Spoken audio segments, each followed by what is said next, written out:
You stay asleep too long. Stop! Try to get to bed, but you stay asleep. You should know I'm sorry. Who let Gen X off the hook? Why aren't we talking shit about those guys? Because, sir, we will fuck you up.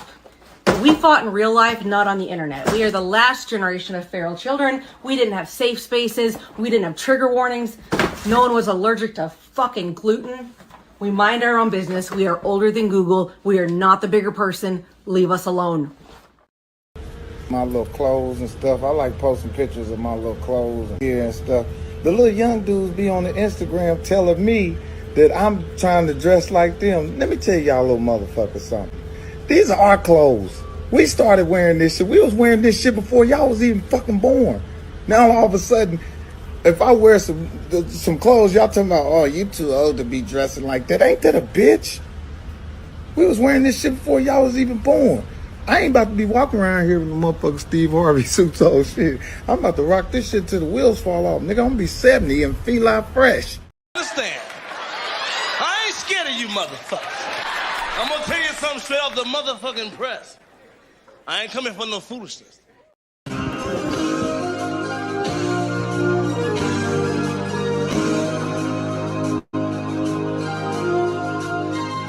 They say make a rap for the club, I tell them I got a big trope.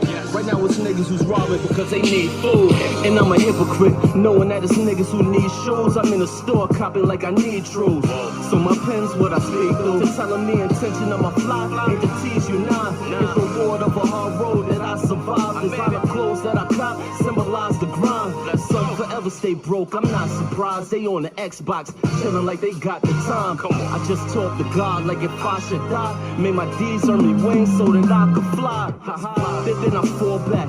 It's like you can't show you confident without them trying to say you think you all that. And if I do, it's cause I earned that. Success is a lesson of progression. Haters never get to learn that. I've been through it, I'm still in it. I'm not finished, I got a tremendous rhyme, so triumphant. I gotta win, I'm still action. Yeah, life's in the boat with the top down, man, I'm close to the top now. But can't get there if I don't climb. Make moves, they hate on me. You in the same place, don't wait on me, I'm gone. You make moves, they hate on you. Don't wait on me. You in the same place, homie. I'm gone. I'm gone. I'm gone. Hey, what's going on? What's going on? What's going on, everybody? Hey, listen. Rest in peace, Life the Legend. Rest in peace, Life the Legend. Yeah. Gone way too soon. It will be 9 years that my brother Life the Legend has been gone on the 14th of this month. Yes, in 2 days. So listen, y'all got to bear with me because I'm going to vibe out. You know what I'm saying? I'm going to vibe out. I got to vibe out. I got to vibe out. I got to vibe out. You know what I'm saying? That's just what I got to do. You feel me? So, you know what I'm saying? We're going to get to that. But in the meantime, in between time, it's your man, Izzy Bands, a.k.a. Israel Mills. This is the Real Spill with Mills show. Let's go. All right. So my homie is in the building, B Magic. Shout out to you, B Magic. Salute. And B Magic brought to my attention this very, very interesting topic. You know what I'm saying? This very, very interesting topic. You feel me? I don't know what the hell going on with my glasses, but this very, very interesting topic. And it raises the question, how much accountability should parents of teenagers assume if the teenager commits a crime? And by teenager, we're talking about, let's just say 15 to 18, okay? During that age of like 15 to 18 time period. And this specific case is about a young man who was 17 years old. I want you to bear that in mind. He was 17 years old at the time of this crime.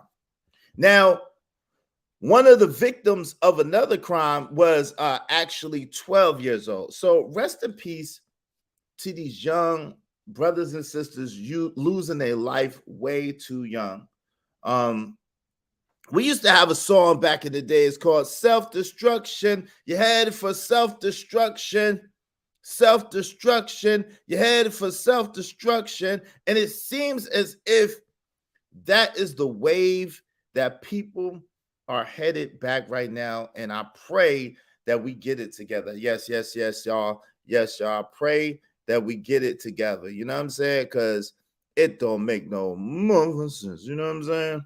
Just like these glasses being tilted. But hey, listen, we gonna let it do what it do. They Versace, so they match with the attire. So let's just keep it pushing. All right. Before we get into this, y'all know how we do over here. I'm just gonna give a salute to the people. Hey, Miss D, good greetings to you. How you doing? How you doing? My man B Magic in the building. Salute, Soldier B Magic. What's going on? Literally, Soldier B Magic. What's going on, family? How you doing? Yo, how y'all doing on this Monday? Y'all all right? Y'all all right on this Monday afternoon? Yeah, this Monday, June 12th afternoon. How's everybody doing out there? How y'all doing? I pray all is well with you and your family. I pray that y'all are doing very well. All right? Yeah. While I go and fix these daggone glasses, because they ain't sitting right. I don't like the way they sit. I'm gonna have to do a wardrobe change. I'm gonna leave you with this real quick, and then we'll be right back at it. Y'all know how we do.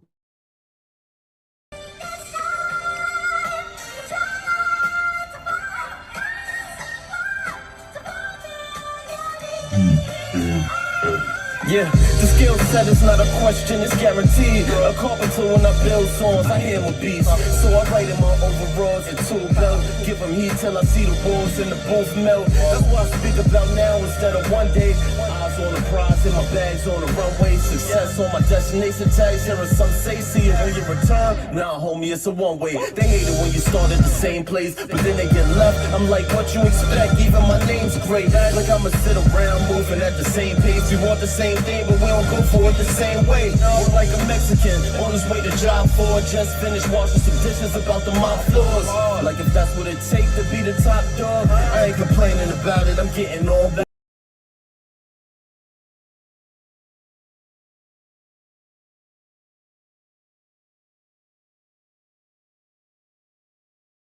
If that's what it takes to be the top dog, I ain't complaining about it. I'm getting on board. Yeah.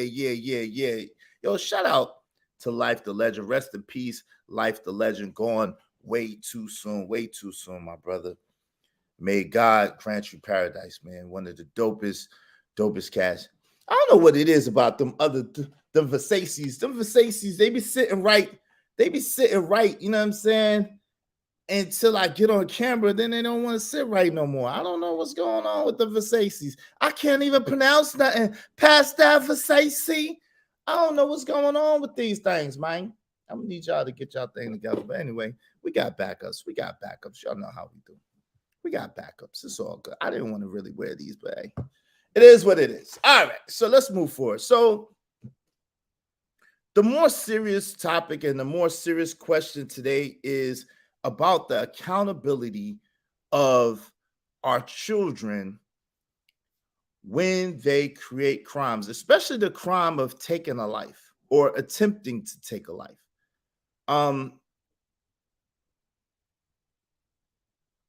And before we get into that, we have to say that nowadays life doesn't seem to be valued or doesn't seem to be really thought of as the precious commodity that it is.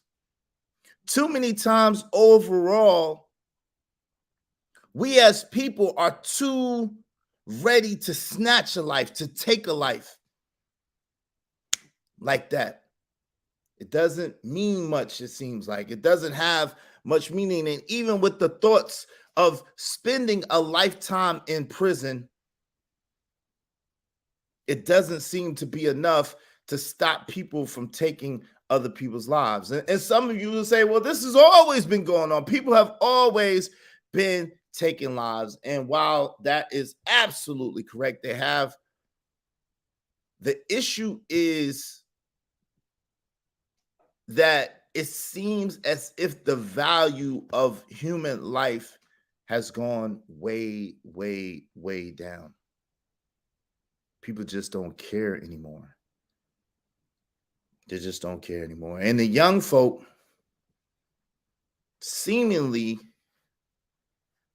even though they grow up in some decent circumstances and situations, even though they don't have to do a lot of the things that a lot of other people had to do just to survive, it seems as if a lot of the young folks gravitate to the quote unquote glamour of a gangster lifestyle, which we all know, if we have any wisdom, that that's not a glamorous lifestyle at all. 9 times out of 10, that lifestyle does lead to death or prison. But yet and still, you know, we a lot of the times feel like we're special. We a lot of times feel like it can't happen to me. It won't happen to me. Even though we understand and we know that at the end of the day, none of us leave out of here alive. We know that. None of us leave out of here alive. So again, rest in peace to Life the Legend, and rest in peace to all the young folk in specific that have lost their lives way too soon. Prayerfully, by us attempting to answer this question and by us delving into this situation, we can shine enough light into it whereas that we can begin somewhat to make a change, and in the mindset of the youth, and then in the mindset of the people. So this particular story is in Baltimore. Shout out to Baltimore, Be More. You know what I'm saying? All my people from Be More. What it do? What it do? What up, Mo? So we gonna go into this, and yeah, y'all know they act a little funny, so I can't play the clip straight through. I don't have the technology to mask it, so I'm gonna play it, then talk about it, then play it, then talk about it, and prayerfully that'll be enough to not get a strike or whatever the case may be. All right. So, but we're gonna go into it. We're gonna talk about it. So this first story apparently was in Baltimore. It's seeming as if this is a single mother. I'm not sure. What's up? What's up, Aunt Knox? Peace, family. How you doing? It's seeming as if this is a single mother. By all accounts, this seems to be a single mother. And her child, I guess, I don't know. Y'all have to help me with this. I'm not sure if it was self-defense or not, but basically her child was in an altercation where her child was firing a firearm, and the police at some people for whatever reason. The police saw it, gave chase to the person, gave chase to the young man, and shot the young man in the back. Hey, what's going on, Yvette Marie? How you doing? How you doing? How you doing? My good brother, B Magic. What's up? And Knox, peace, peace, peace. What's going on, y'all? All right, so here we go. Without any more delay, let's go.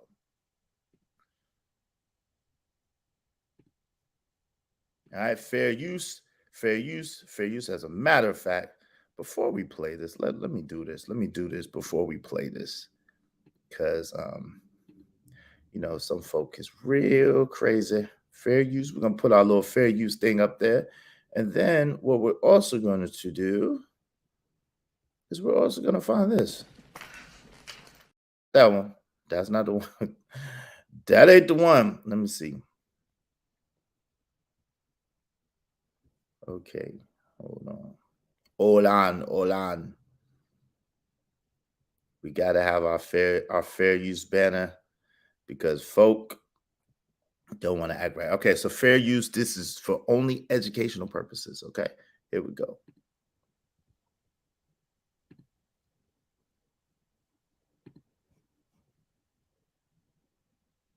Fox 45 News is hearing from the mother defending her 17-year-old son, who police say ran from them carrying a gun. Her son facing several charges after a Baltimore police officer shot him earlier this month. Fox 45's Keith Daniels spoke with the boy's mother. And Keith, what is she saying about these charges and her son's role in all of this? Well, Kai, first off, the mother admits her son had a gun. Now, police say it was a stolen 9mm handgun, but tonight, her questions about the shooting and the charges that followed. I'm grateful that he's still alive. Kiara Franklin is a mother focused on the criminal charges against her son, 17-year-old Makai Franklin. The teen shot by a Baltimore police officer. The mother not understanding why it happened. He never turned around. He never. All right. So as y'all see here, young man, he's still alive. He's still alive, as far as I could tell. By all accounts, he's still alive. And he had a firearm apparently, and he was shot by Baltimore Police Department, but he was shot in his back. He was shot in his back. So it's a lot of questions, and what a lot of people are coming up with is they are saying that she should be responsible for what this young man did. Now, the crazy thing is they go into it, and y'all gonna see in a moment, they go into it, but they don't, apparently he didn't actually shoot anyone, the boy that is. He didn't actually shoot anyone or delete anyone. He was actually, I guess, attempting to or about to, but didn't actually get to go through with it. That's number one. Beside that, it seems as if he was running away from the police officer and they shot him in the back. So let's go forward. And I'm interested on what you all have to say on this. Lift the gun up or raised it at the officer. Franklin speaking out one day after prosecutors charged the teen with several charges, including first-degree assault and firearm offenses. The 17-year-old charged as an adult in a shooting caught on a police body-worn camera. Stop! Put the gun down! Put the gun down! The shooting happened in the Shipley neighborhood in southwest Baltimore, May 11th. 5 days later, investigators released the video. The officer and Makai. Okay, so again, as y'all see, it's really sketchy, right? So are they saying that the young man shot somebody? Because that's not what I'm getting from it. Because they said involved in the shooting, but it was the police shooting him in the back.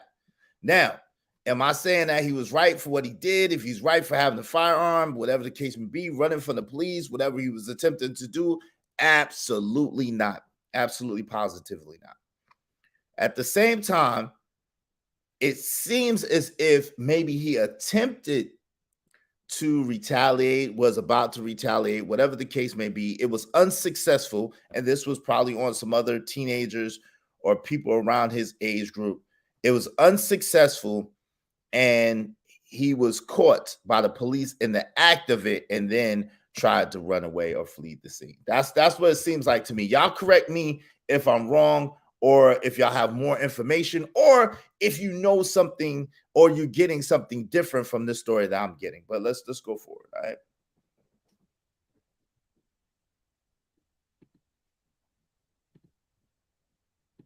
In a foot chase, after police say the officer thought Makai might be armed.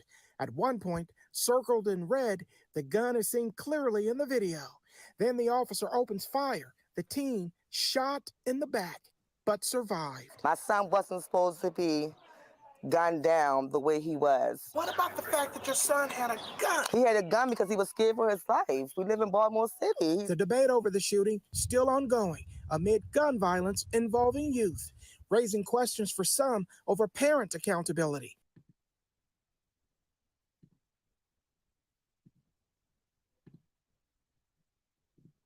Okay. So we're going to go back a little bit. But they're saying leaving some to question parent accountability, including Franklin for her son. Shout out to you, Trucker. Yeah, what's going on, family? How you doing? All right.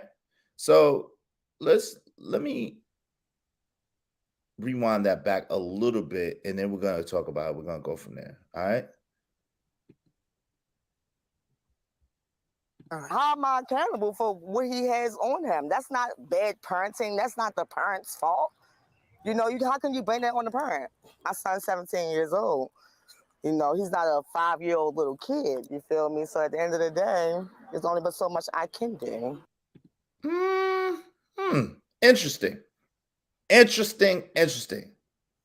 Let's go back a little bit more. I want to go back a little bit more, and let's replay that. How am I accountable for what he has on him? That's not his life. We live in Baltimore City now, the way he was. What about the fact that your son had a gun? He had a gun because he was scared for his life. We live in Baltimore City. The debate over the shooting still ongoing amid gun violence in. Very, very interesting. I got a lot of questions. Very, very interesting. I got a lot of questions from this. I cannot lie. Very, very interesting. What's going on, Red Lipstick Vibes? She said, sigh. What's up, Executive Suite MLE? What's going on, family? Trucker Yell said, man, hell nah. She fully responsible. Ain't no way my child will have a pistol. Well, okay, Trucker. That's interesting that you feel that way. What's going on, Rihanna? Salute to you, Corey Love. What's the deal, family? What's going on, y'all?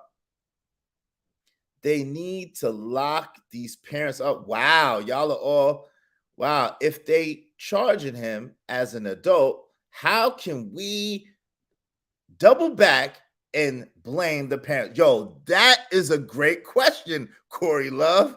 Yo, that's a great question. Things that make you go, Well, if they're charging him as an adult, how do they double back and then say, oh, well, the parent should be responsible as well? Now, I know. It doesn't help that she looks like LaQuisha, Shaniqua, and Taquita all mixed up in one. It doesn't help that she wanted to do this. Now, she held her hands to the side. I give her that. But her attitude and her head was, it doesn't help. I get it. I understand. Y'all ain't wrong. It doesn't help that she had bamboo earrings, at least 2 pair, no Fendi bag, but a bad attitude, and some extensions in her hair. I mean, it didn't help. None of that she was on the interview popping gum with a hand on her hip doing this. I mean, I get you. I got y'all. I understand. And y'all ain't wrong. Y'all ain't wrong. At the same time, the kid was a 17-year-old kid. They live in Baltimore, which y'all gonna find out might be hazardous to your health to live in Baltimore. Especially, I guess, where they was living at. And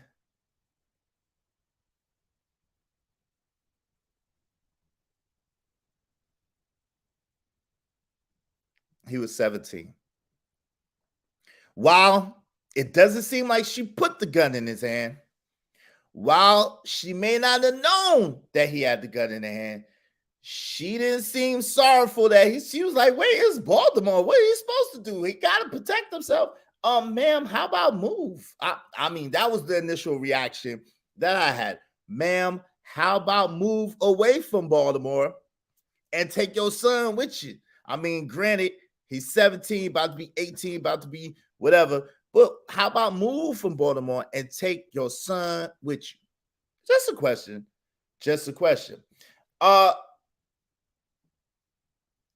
He said, oh, she knew. What up, Say You Like Podcast? What's good, y'all? Yo, y'all show some love to my man, Corey Love. Corey Love, put the link to your channel in the chat. My man, Say You Like, put the link to your channel in the chat. My people's Red Lipstick Vibe, put the link to your channel in the chat. Y'all show some love to these content creators. What's up, Artichoke Hearts? How you doing? My man B Magic said they charging him as an adult, but this parent knew what was up and accepted it. That's interesting. So,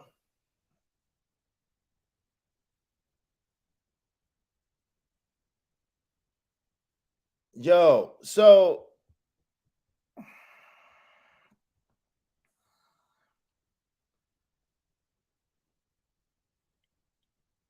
you cannot be a mod. Why is that? Why can't you be a mod? What's that all about? What's that about? What's that about, Red Lipstick Vibes? Talk to me. Tell me what that is all about. B Magic, you got a wrench? You and Trucker and yourself should have wrenches. You know what I'm saying? I blessed y'all with wrenches because I appreciate y'all. You know what I'm saying? All the love and support that y'all show to the show. I mean, oh, you can't drop your link? Why can't you drop your link, lady? No, I can't drop my link. Okay, why is that? Talk to me. Why is that? Okay, thank you, Corey. Corey dropped. Corey Love dropped Red Lipstick Vibes link. I appreciate that. Thank you, family. You know what I'm saying?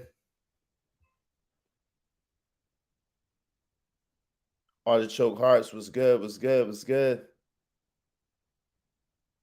Yeah. All right, y'all straight. Okay. So yeah, I just want to make sure y'all straight out there. All right, look. So y'all know how we do over here. You know that this is a little different vibe over here than on the Friday show, which is going to change. And I want to talk to y'all about that a little bit later. But what I want to say is this. Y'all know what it is. If y'all want the panel to be open, we do 7 contributors at least to open up the panel over here, at least $10 a piece, at least 7 contributors. You know what I'm saying? Show some love through the Cash App. You know what I'm saying? And we will shine as well. Y'all know what it is. If you do 50 or above, you have a channel or a business that you want to be highlighted, I will not only highlight it over here on the community tab. Ask my man Cellulite Podcast. I'm a man of my word. Ask my man B Magic, man of my word. I will not only highlight it over here, but I also will highlight it over on the community tab of the Toxic Avengers Network. I will highlight your business and or channel over here in the Toxic Avengers Network, as well as you get your comments highlighted and read all stream long. Okay? That is for a $50 contribution or more. And y'all know how we do. We get 7 contributors, at least $10, and we will open up the panel over here because I know y'all want to get on this. Yo, shout out to my man, Corey Love, setting it off. Shout out to you, Corey Love. I appreciate you setting it off. And I really want to try to steal Corey Love's idea, but I don't know how to do it because I don't have what do you call OBS yet. But yo, Corey Love, if y'all haven't checked out Corey Love, check out Corey Love. He has a dope setup over there. One of the up and comers, definitely in the game. All right. So a lot of y'all seen Split. It's a lot of people in the chat that's saying, yo, lock her up too. So those of y'all that are saying lock her up too, why do you think the parent should be responsible for what a 17-year-old person is doing that's already being charged as an adult in the system? Help me understand. Y'all tell me in the chat for right now what y'all think and why you think that should be the case. Because we got more. You know what I'm saying? But I just want to understand what y'all are trying to say, and we're going to talk about it. All right. So those of you who said that, yeah, parents should be responsible for them little bad bastards, whatever they doing. What makes you feel that way?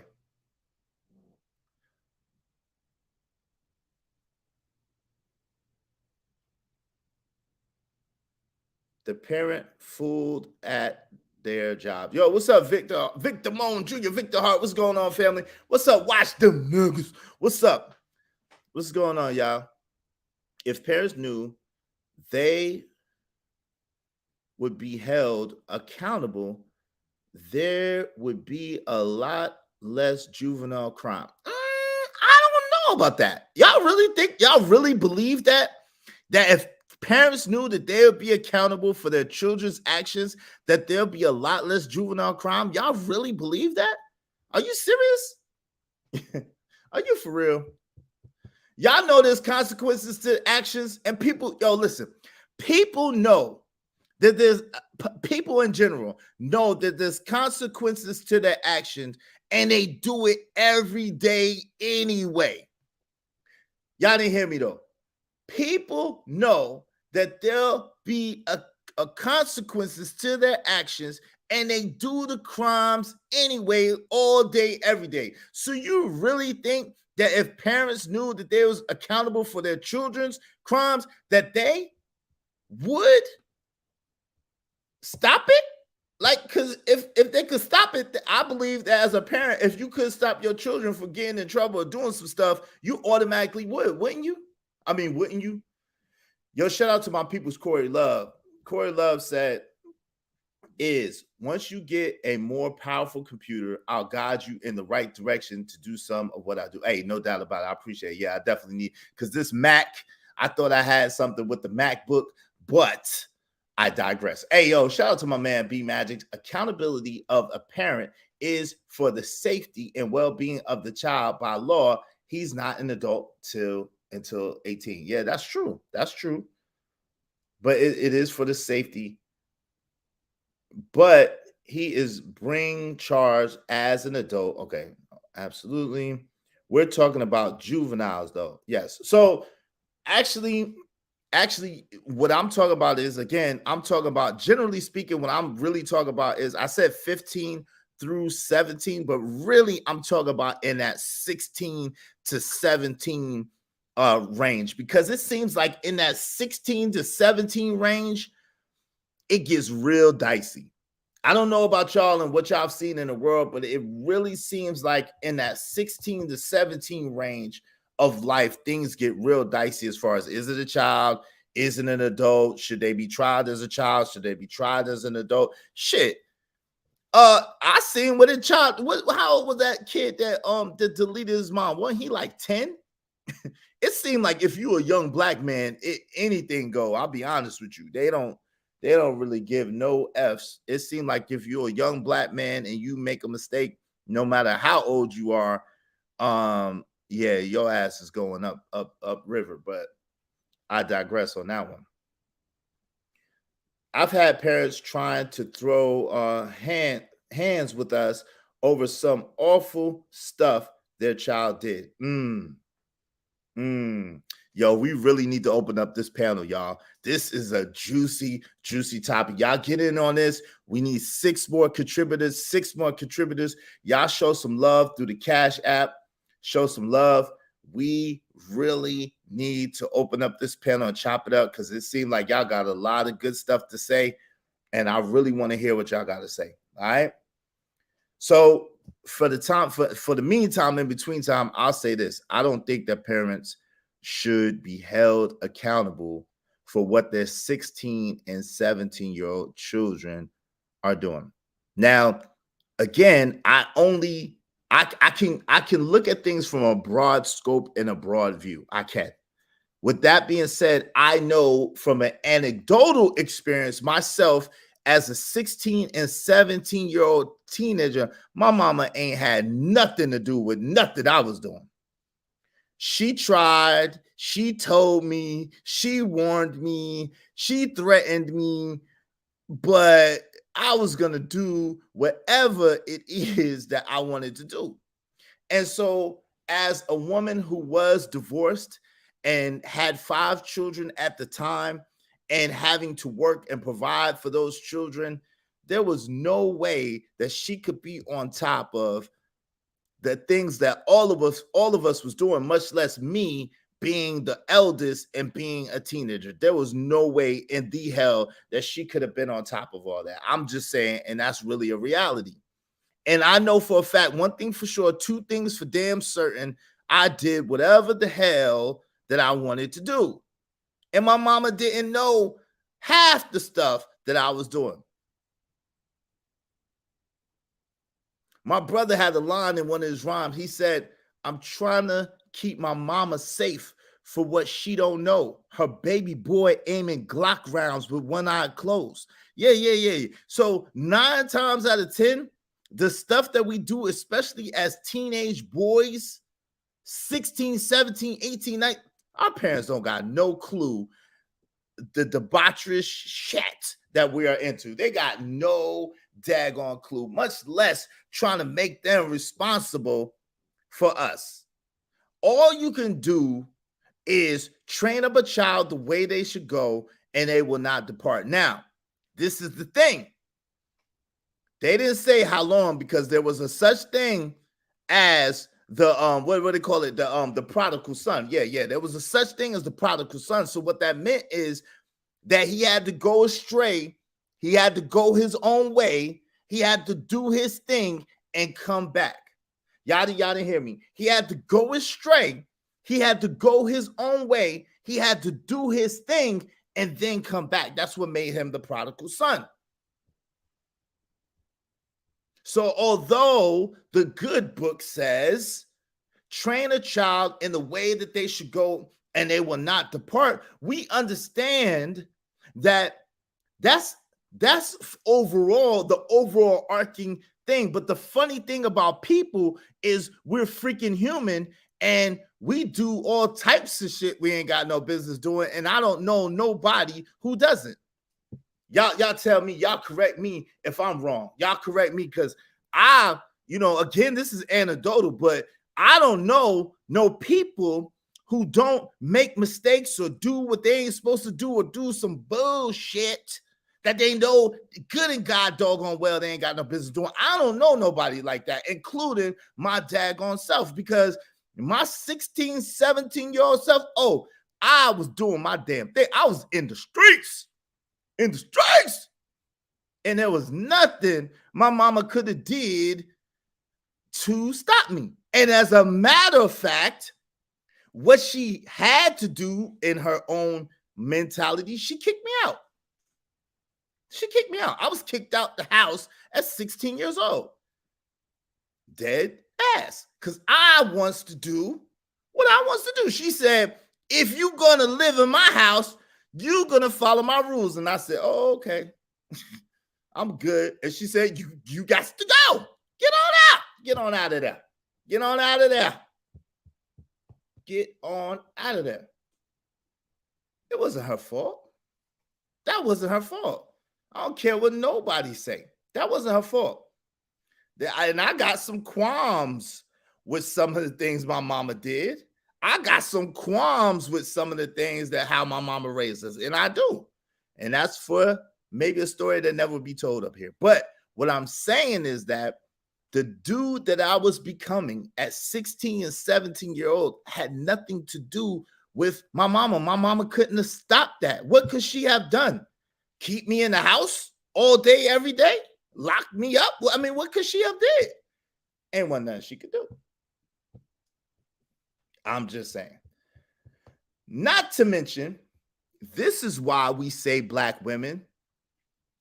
Let's get into it, y'all. We're going to get into it today.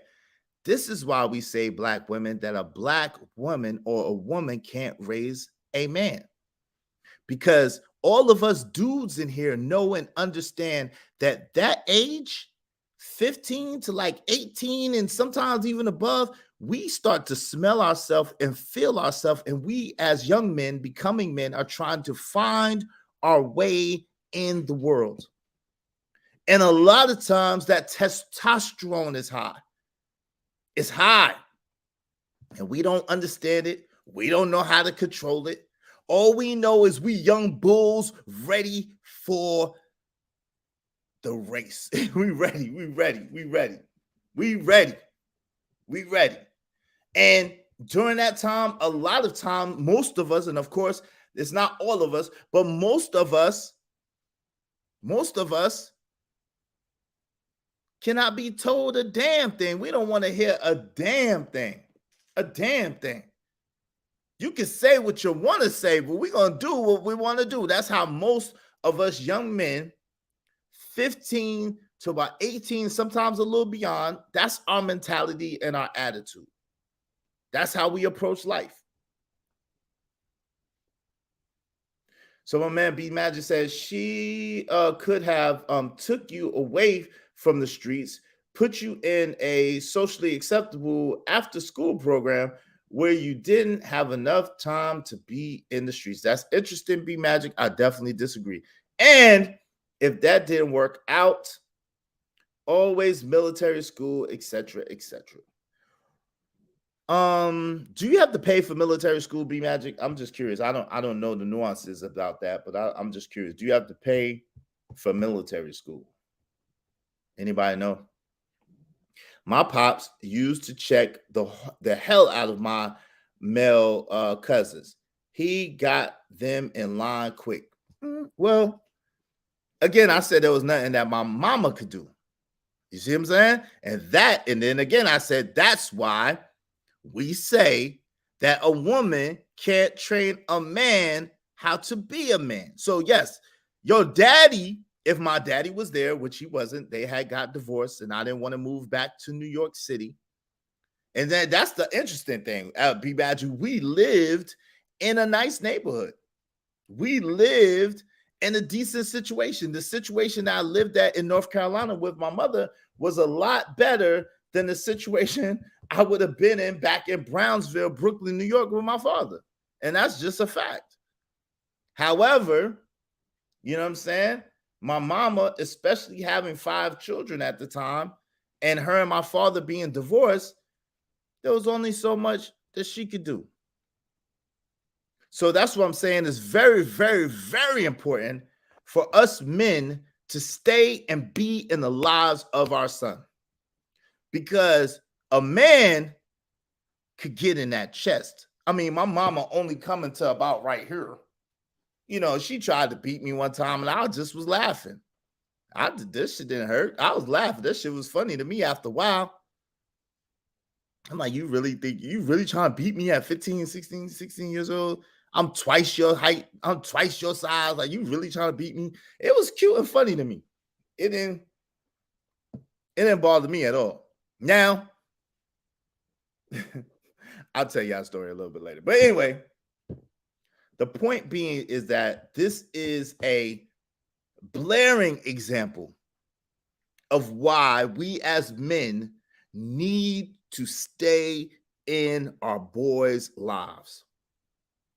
While the mothers, it's very hard, if not impossible, for her to ring that young bull in, the man is instinctually and designed to be able to do it.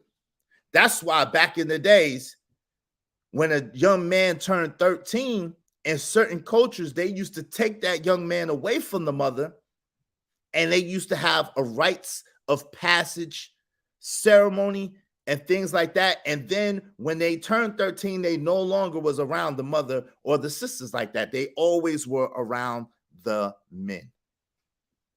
And they didn't have that wrong, y'all. There's some things that was back in the days that they didn't have wrong.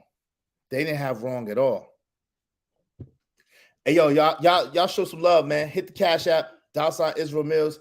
I really want to chop it up with y'all in the chat. Y'all saying a lot of stuff. It's kind of hard to converse from the chat. So y'all hit the Cash App, $ Israel Mills, so we can open up this panel. We could talk. We can talk about it. All right. Because I got more. My man B Magic said people got money for illegal guns. They got money for Jordans. They got money for whatever the hell they want to do for as vices and habits. Yo, but that's interesting, B Magic. Aaron O says something. Shout out to the Aaron O show. Aaron O says something the few weeks ago on Fight Club, which I know is absolutely the truth. When I was in my mama's house, I never had one pair of Jordans. I never had them. When I lived with my mama, I never had one pair of Jordans. I just didn't have them. Again, I had 2 brothers and 2 sisters. It was 5 of us. And she was struggling just to provide a roof over our head and the things that we needed. So I got most of the things that I needed. Most. I didn't say all, most. and hardly none of the things that I wanted until I was able to provide them for myself. And which is why I've been working since I was 14, 15 years old. I've had a job since I was 14, 15 years old. And part of the reason why I was kind of not feeling my mama at the time was she used to make me try to pay her rent as a 14 and 15-year-old kid, taking the majority of my money for quote unquote rent.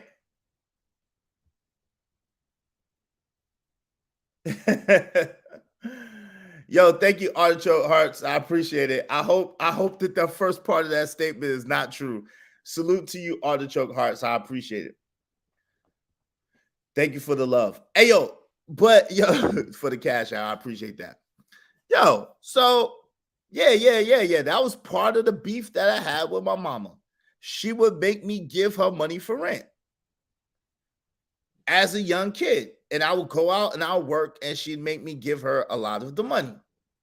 So that was part of the beef that I had. And there was some other things that happened, but we won't go into all that. But yeah, she was dead wrong for that. But you know, we can't say that. She was at the time a single mother for all intents and purposes, because she was married, had a total of 5 children under that man's roof, and together, 5 children. She was married, and it didn't work out. They got divorced. So she was put in a situation where she had to take care. Now, there's some nuances and stuff like that, but that's not the point, because that's a story for another day. I don't want to get into all of that. But the issue is this. There was no way. I'm being real with y'all. There was no way, thinking about it, my mom would have been able to ring me in, would have been able to stop anything that I was doing, and to make her responsible for any of the crazy shit I was doing, because I did a lot of crazy shit. Would have been crazy. So you would have took my mama away from my brothers and my sisters because my crazy ass was a young man looking for direction and looking for my way in the world. And I made a lot of mistakes and did a lot of dumb shit. I can't even imagine. Shout out to B Magic. Is this single mom fault again? No, it's not. It's not Nurse Fancy. It's not single mom's fault. And that's what we not talking about, single mom's fault. And this is not single mom's fault. Nope, it's not. Artichoke Heart says, no, you don't have your children pay bills. That's not how that works. Yeah, well, I mean, shit. I mean, I understand, but if you can't, if you're trying to survive and you ain't getting the help that you need from your ex-husband at the time, or you're saying you're not, whatever, that's a whole nother story too. Yeah, stuff got to be done. Yo, we only need 5 more contributors, y'all. 5 more contributors to be able to open up a panel. My homie Corey Love said, I agree. Yeah, no doubt. She said, oh, okay, I'm glad to hear transparency. Yeah. It's not Bash Women Day. At the same time, it is the question, because they posed the question, how much accountability, or should parents be accountable for the actions of their teenage children? By teenage, I'm specifically talking about from the ages of 15 to 17, because I believe 18, shit, they adults for real. So whatever they do is on them. Okay. I'm not passing judgment. It's just saying kids don't ask to be here. You know, that's true. And they don't owe us anything but to be good human beings. Yo, I agree with that. I agree with that notion. I'm actually in alignment 1,000% Artichoke Hearts with that sentiment. And that was the reason why I had a lot of beef with my mom. But looking back at it with a sense of maturity, I realized that it was a lot more challenging than I thought. If you have children and you're not girding over the years to get them, you're not girding over the years to get them out of a situation, what are you doing? I'm not feeling the victim excuse minded when it comes to the general. Okay, when you're talking about what the general, you know what I'm saying, in general, I have to realize my decisions I make as a parent will affect my son. Yeah, that's a fact. That's a fact. Your decision that you make as a parent, Nurse Fancy, Miss Nurse Fancy, will absolutely affect your son.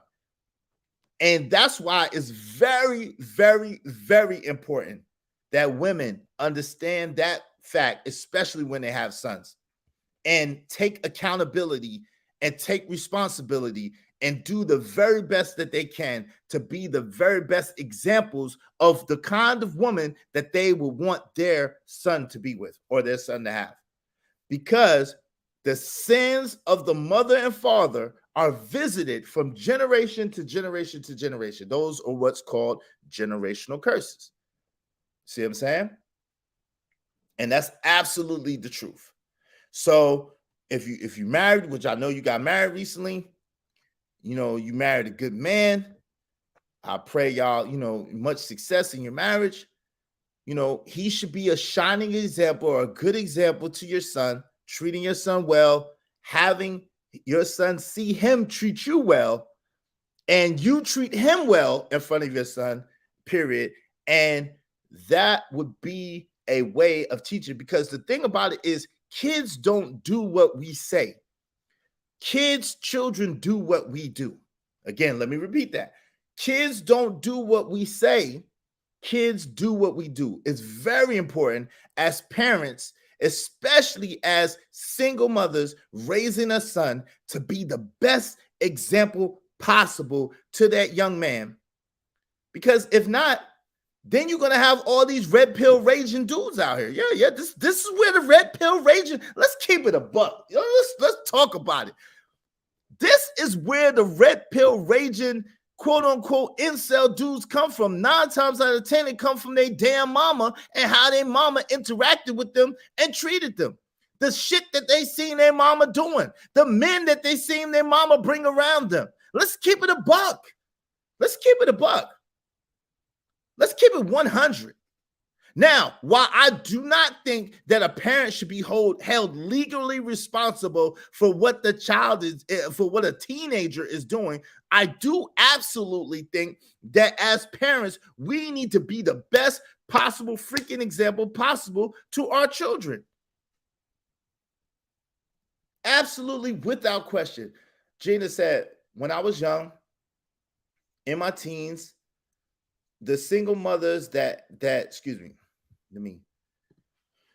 Gina said, when I was young in my teens, the single mothers that had a lot of children used to let the drug shop in their house.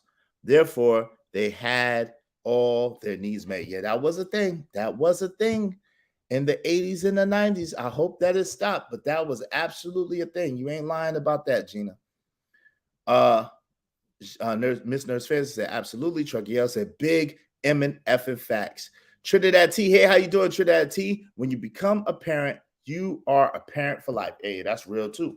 But at the same time, the question still is, should you be accountable? And I think that you should not. But let's move forward.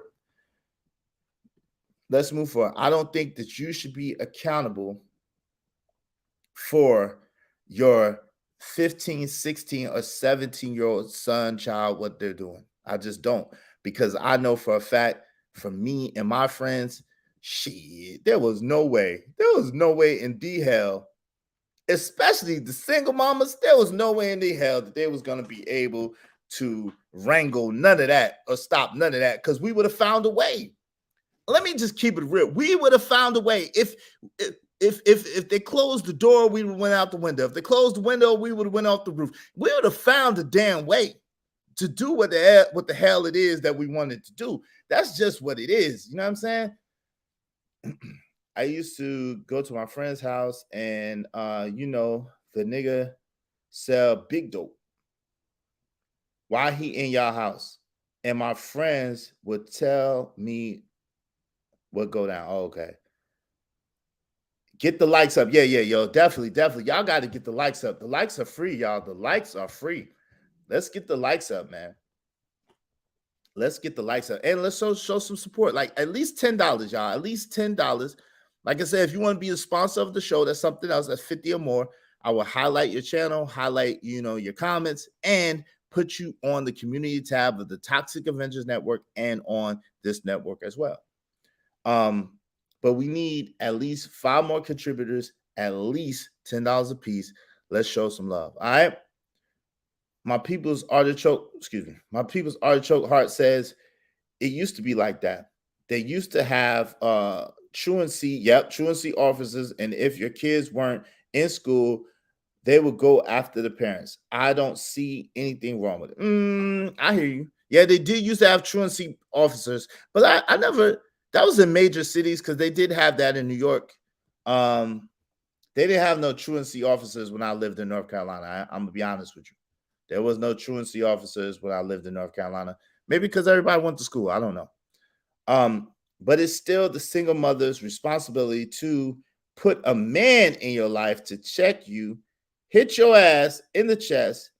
No excuses on that woman. Yo, B Badger, you ain't gonna be feeling. I don't agree with you at all right there.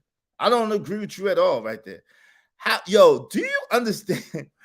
This is part of the argument why so many people have something against stepfathers. Because how is your mama? Let's say, okay, so let me just give you some history on me so that you can understand.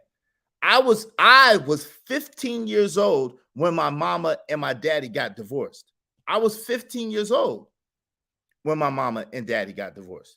My dad had been in the house and with me the whole time. They got separated for a little while and then got back together, but for the most part, the whole time. But when they got separated, they lived in the same damn state or whatever the case may be. And I used to see him, often, not quite as often as when he lived in the house, but I still saw him often, right? And then they got back together. But what I'm saying to you is this. How in the hell, you understand how much the respect I have for my mama personally is the fact that she never put no other man in our life. I respect the shit out of my mama for that one thing and that one thing alone, because my mom has done a lot of things that I absolutely don't like and I absolutely disagree with. But that one thing alone make me have the amount of respect that I have for her. She did not. I did not see another nigga come around until I was almost 18 years old and my brothers and sisters were all out the house.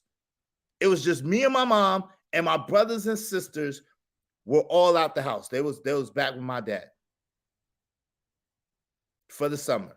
And that's the first time I ever seen a dude come around. And I was damn near a grown man. I was 18 years old doing my own thing. And then she had a little dude come through.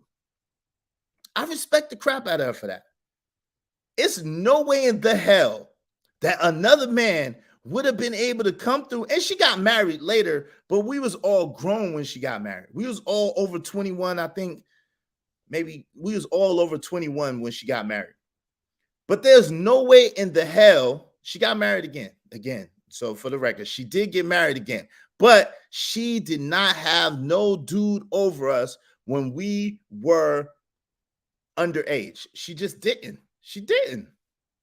Because there was no way in the hell that another man would be able to come in and tell us what to do, and we still got a father, and we still got a father in our life. That wouldn't have happened. It wouldn't have happened. And let me say this, God rest my brother's soul. My brother and a couple of other my siblings had a major issue with the shit. Even though they was over 21, they had a major issue with my mom getting married again. And they was grown. So then what, y'all? Come on, let's keep it real. Let's keep it real. So you never had the fear of your parents? I had the fear of my dad. Yeah, I had the fear of my dad. I wasn't afraid of my mom, no. I was afraid of my dad, though, yeah. I wasn't afraid of my mom. But Also, I ain't gonna lie. See, I'm built different. I ain't gonna lie. I've got to be transparent. My dad had to tell me because he's seen it in my eyes. I was the type of dude, like my dad seen it in my eyes. He did some things and I was gonna tear his ass up. And he seen it in my eyes, like, man, you ever jump up on me, I stay strapped up. And if you ever jump on me, because I know you're gonna be bigger, I'm bigger than my father. I'm taller than him, I'm bigger than him. And he said, yo, if you ever get taller than me, bigger than me, because I see you, I know you're a young bull. You're a young bull. You ever try me, I'm gonna shoot the shit out you. He told me that. He said, I'm gonna shoot the shit out you. That's what's gonna happen. You try me, I'm gonna shoot the shit out you. Because he's seen it. He's seen it in my eyes. Because he did some shit, and I'm like, man, and he must have read my mind or something. Because I was thinking, when I get older, I'm gonna fuck you up for this. I'm gonna fuck your ass up for this. That's what I thought as a little kid. I ain't gonna lie to y'all. I was crazy. I was like, man, yo, when I get bigger, I'm gonna beat your ass. That's what I thought. And he must have seen it in my eyes, or read my mind, or I must have lipped it and not known it or something. Something, I don't know what happened, but he was like, yo, I see you. If you ever try me, I'm gonna shoot the shit. So yeah, I was scared of my dad because he had guns and he wasn't playing. Yeah, but I wasn't scared of my mom at all. Nah, she too little. She was too little. She was too little. And my dad was smaller than me too. He was smaller than me and my mom, but he was bigger than my mom, but my mom was smaller than me. She was too little. I wasn't scared. I never been scared like that. That's a whole nother thing. I just not built like that. I'm built a little different than people think and people understand, but we ain't gonna go into that. D.L. Hughley was raised by a man who wasn't his biological father, but he raised D.L. and his siblings. At the same time, one should never bring their children around any and everybody. Yeah, that's true, but this is what I'm saying. It's a lot different though, Artichoke Hearts. I'm not gonna lie to you, because the man that I'm talking about, that's my father. Again, if you remember my stories, he raised me since I was in my mama's belly. So that's the only dad I know. My biological father was an old man, and he died shortly after I was born. He was an older dude. So my dad who raised me was not actually my biological father, but he was my dad because he raised me from a pup. When I came out my mama's stomach, he was right there. And so all of my brothers and sisters are by him and my mother, and I'm the only one that has a different biological father. So I have the same story. I'm just saying, if it's a baby or just about to be born and the father died or the father's died, I don't have no issue with that. The father's no longer living or whatever. Of course, you're a widow, whatever. You got divorced. It's a baby. That's a little different situation. Only one kid, cool. But you got teenagers, and you think that you about to tame these children that was raised under a whole nother man's ideology and viewpoints and standpoint? It's too much. It's too much. Lady Di said this. I think it was Lady Di who said this, but I'm going to give you credit for it anyway, Lady Di, because I think it was you that said this. You got to understand that, number one, in any family dynamic, it's multiple dynamics going on. So, me as a kid, I have a relationship with my mother. That's one relationship.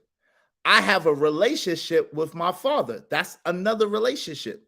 Then I have a relationship as a viewpoint to my parents as a couple. That's another relationship. So then you bring in another couple, another person, right? So my parents get divorced. So I have the relationship with my mother, the relationship with my father, and the relationship to how I feel like they interacted and whatever. So meaning I got problems with my mother, certain issues. I got certain issues with my father, certain issues. Then I got certain issues with the way that they interacted as a couple. I got issues behind that, right? So then my mother and father get divorced, and then my mother goes and gets another man. And then my father gets another woman. So now me as a child, I got issues with my mother, my father, and their relationship. Now I got issues with the next dude and the relationship between him and my mother. Then I got issues with the next woman and the relationship between her and my dad. And then I got issues with the relationship dynamic between all of them above. It's too freaking much as a kid. I agree with that. Lady Di said that. I believe it was Lady Di, but it was on a panel on Lapeef Let's Talk. Shout out to JR on like 2 Thursdays ago or 3 Thursdays ago, something like that, when the topic of step parents came up. And I thought it was her that said it, so I'm gonna give her credit for it. But yeah, it's whatchamacallit. Trinidad T said the story sounds very familiar, true. Same shit my father told me. Trucker Yo said, yo, no doubt. Honestly, I'm crying listening to that because it sounds like there is an expectation that law enforcement, excuse me.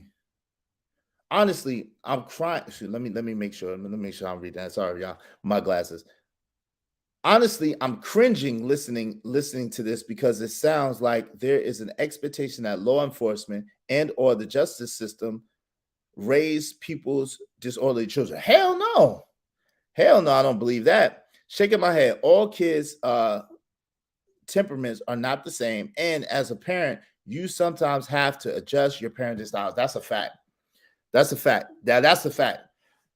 That's a fact, Corey Love. At the same time, that is absolutely a fact. At the same time, the issue is that when you start playing musical parents, when you start playing musical parents and jigsawing and puzzling people, yo, sometimes ladies, y'all might have. My mom didn't have this. This is the one thing that I think, out of some other things, but this is one of the major things that I believe that my mom had right. She did it right. She was determined not to have no other man over us. And she waited and sacrificed until we all was adults and was out the house. And then she got a man and she got married. And I think that that's the way to do it. I'm not going to lie to you. I think that's the way to do it. If you have children and they're teenagers or they're, you know what I'm saying, adolescents, there's no way, unless the other parent is deceased or locked up for life for something crazy like that, which that still can get a little choppy and confusing. But what I'm just saying is, unless the parent is deceased, like DC Young Fly, of course, if he chose to get married, to get another woman, get married, that's totally understandable. Like another young lady, one of my homegirl's cousins just lost her husband not too long ago. Rest in peace to him. My condolences to you. If you decide to get married, she got children, she could decide to get married again later on down the road. That's understandable. She's a widow. That makes sense. But yo, you and your people just couldn't make it. Y'all couldn't work it out. And you're going to get married. It's a lot. It's a lot. It's a lot. I ain't even going to front. I know you can't type anyway, Artichoke Hearts. It's all good. Yo, shout out to you. Artichoke Heart says, I can't type for shit today. She said, I disagree. Respectfully, it's all good. You don't have to agree with me. That's just, like I said, that's just my opinion. It's not the gospel. It's not the gospel. And if y'all want to get in on this, y'all know what to do. We just need 5 more contributors, y'all, if y'all want to get in on this topic. All right, so we're going to move forward. We're going to move forward. So this particular, we're going to stay in Baltimore. We'll stay in Baltimore. And we're staying on the topic, but we're going to move to a slightly different story. Okay? So this is to further the point. Now, and I'm curious of what y'all have to say. Oh, hold on. That's not what we wanted to play. Hold on one moment. All right, we're going to move on to a different story. Let's see.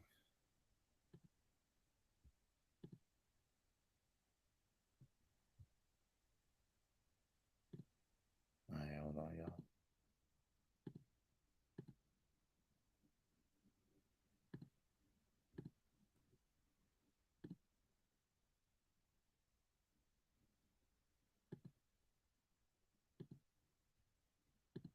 All right. So in this story right here, this is the mother. So apparently this like an epidemic going on in some kind of epidemic going on in Baltimore where a lot of younger people are well, a lot of younger people are losing their lives. There's a lot of violence. It seems like maybe gang violence or whatever the case may be. Um, and a lot of people are losing their lives or in some really crazy situations. So this particular woman had enough, and she wanted to do something different with her child. So let's go for it. All right.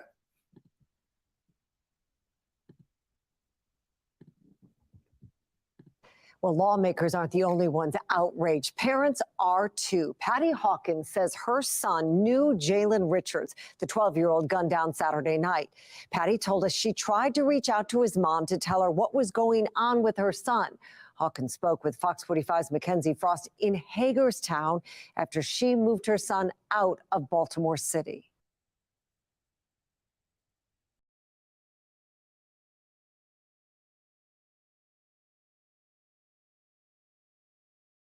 So that's Hagerstown, Maryland, for those of you who don't know.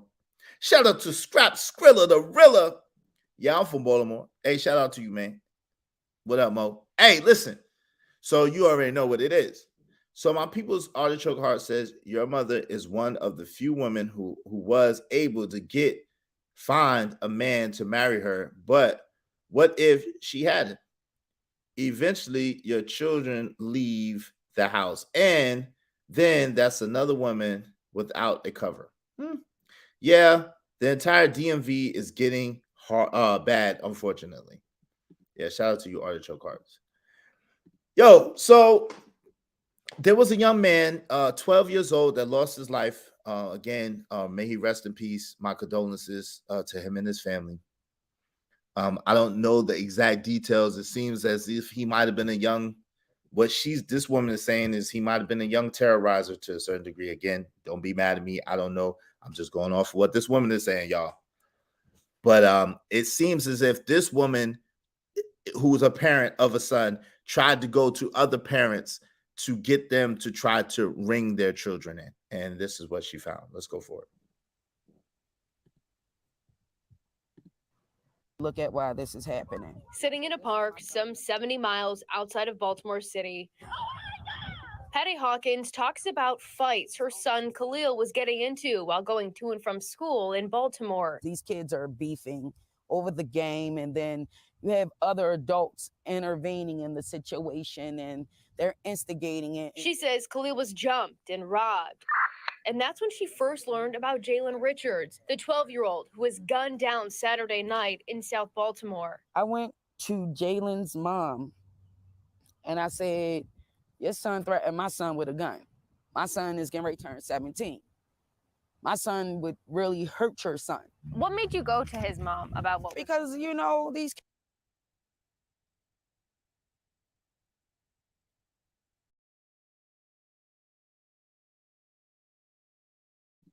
Oh, Lord. Oh, my God.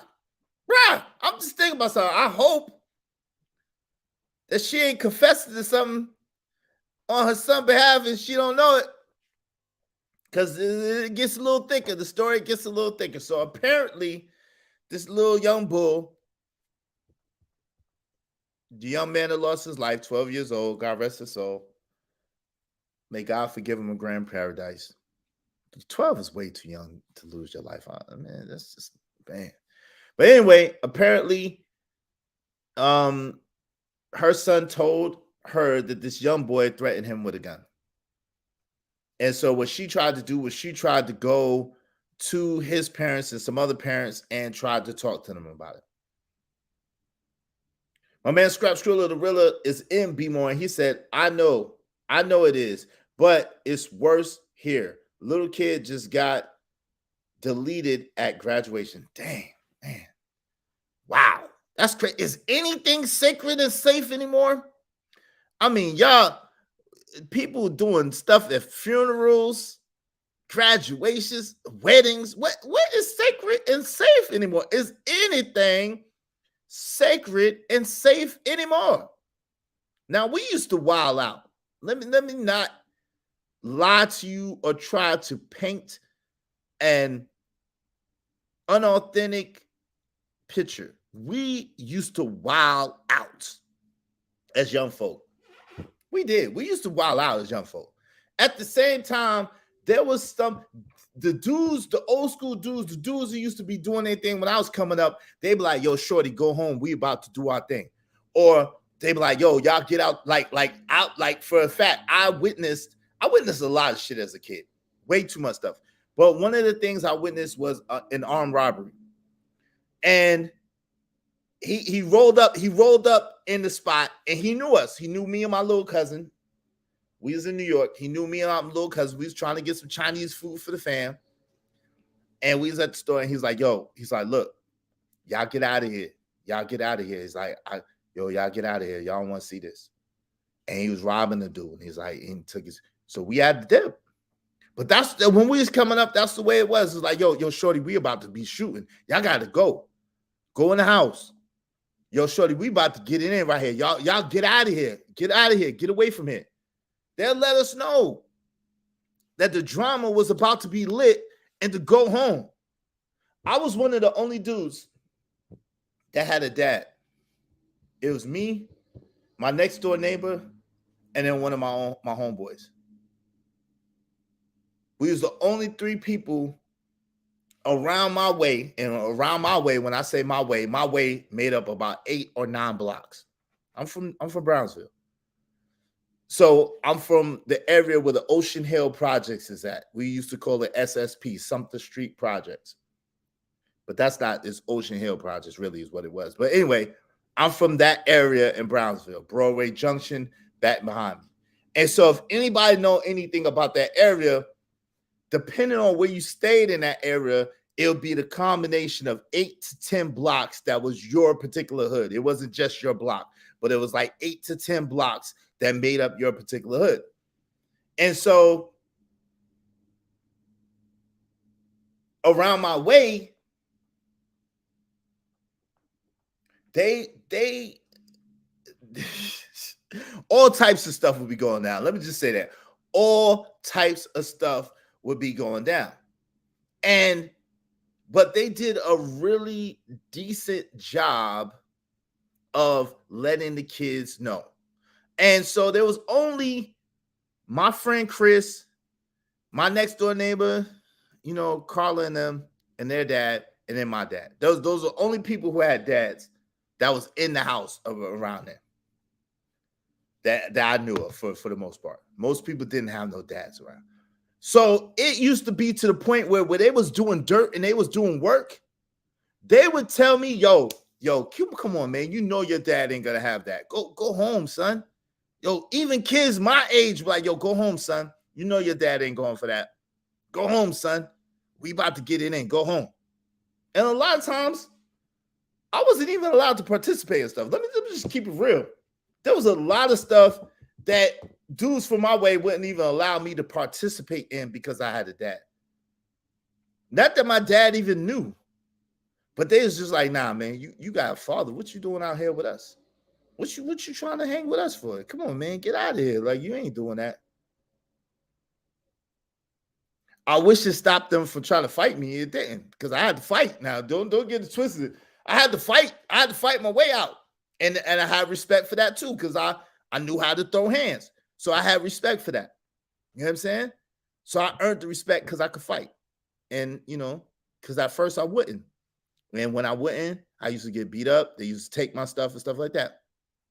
But as I fought back and beat everybody up, then I earned respect. And that's unfortunate. That's like that, but that's a whole nother story for a whole nother day. But anyway, but as we grew up and we got older and I was in the hood, they went on some Furious style stuff. They're like, yo, man, you know your daddy. Kick your ass, man. Don't be doing that.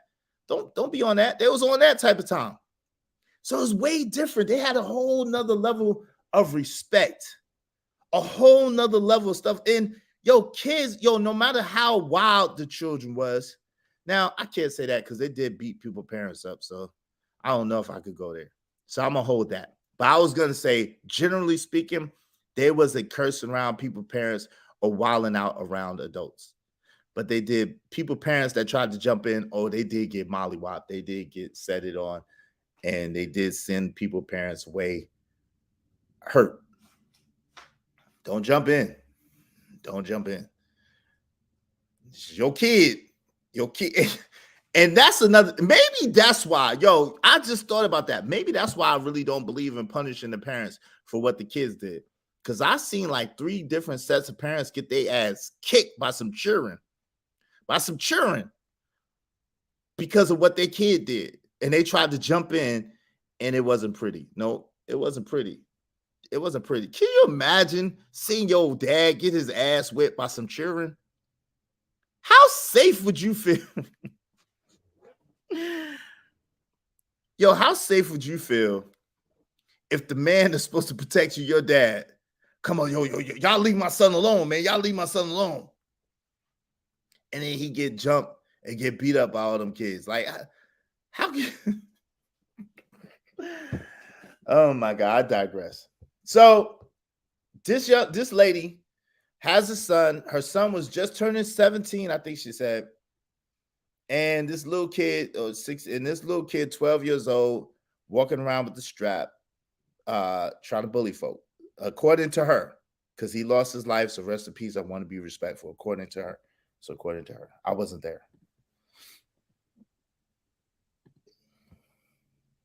Kids knocked my son out. But things did not get better. They only escalated. One day, Hawkins says she got a call from her daughter who said Khalil had a gun at school. I walked in there by myself and grabbed my son out of their school with an Uzi in his backpack. Your son... What? The nigga? Her son Khalil had an Uzi in his backpack. Little Uzi Vert. Her son Khalil was little Uzi Vert in his backpack.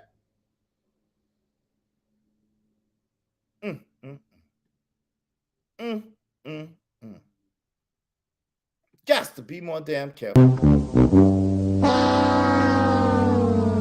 Damn, son, where'd you find this?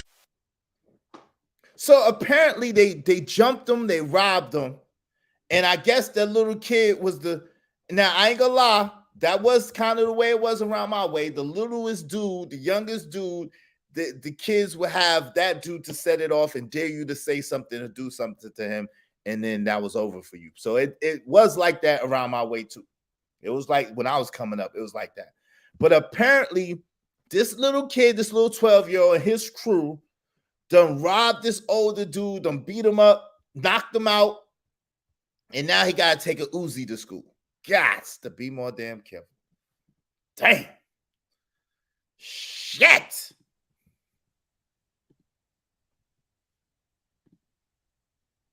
Had a gun in his... Yes, he went up to Douglas to shoot up like those kids. He was not black. Man, what? Ma'am, are you dry snitching? You dry snitching, man? He was going up to school to shoot up some children.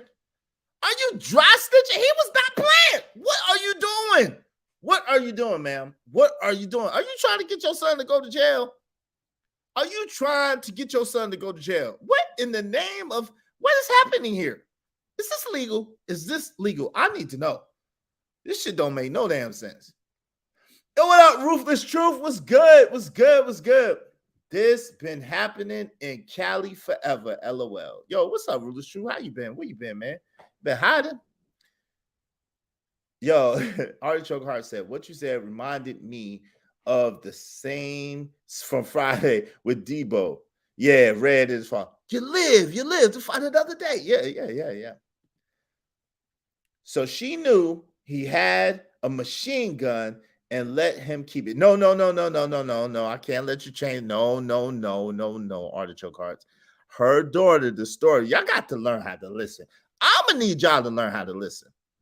Her story said that the daughter found out that her brother, which is this woman's son, had a gun at school.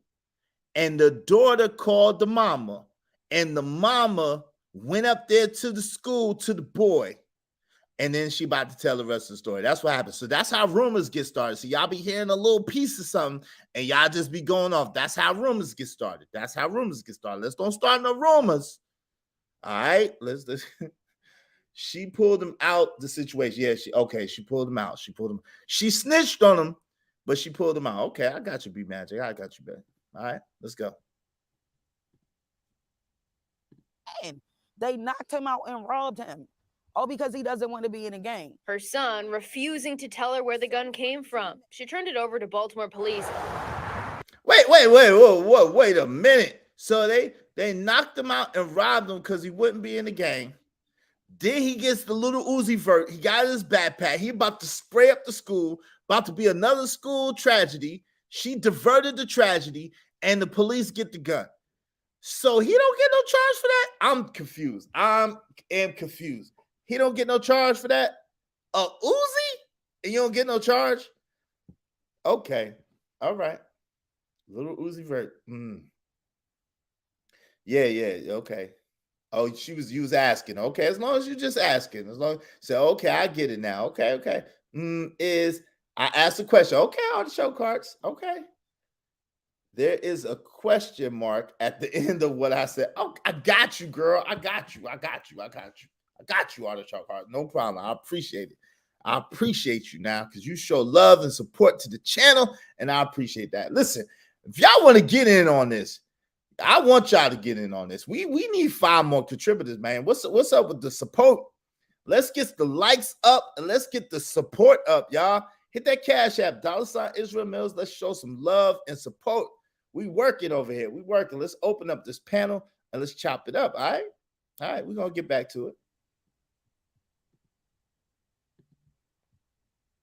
And moved her son to Hagerstown. But before uprooting the family, Hawkins says she tried to meet with several parents of kids who were having problems. Out of these 16, 7 of them are gone now. This is why I'm doing what I'm doing now. It's a crisis. I don't know how else to look at it. But not much was done. Hawkins describing a lack of interest from some parents in their kids' lives. This is getting crazy, and I'm recognizing that the parents care more about going out to clubs, partying. I've been pounding the streets with this situation with other parents. That concern echoed Monday this morning by Mayor Brandon Scott and City State's Attorney Ivan Bates. We have adults in our city who are failing to set an example for our youth. They're your children. You have to raise your children. We have to do our jobs as your leaders, but parents, we ask you to help us as you do your jobs.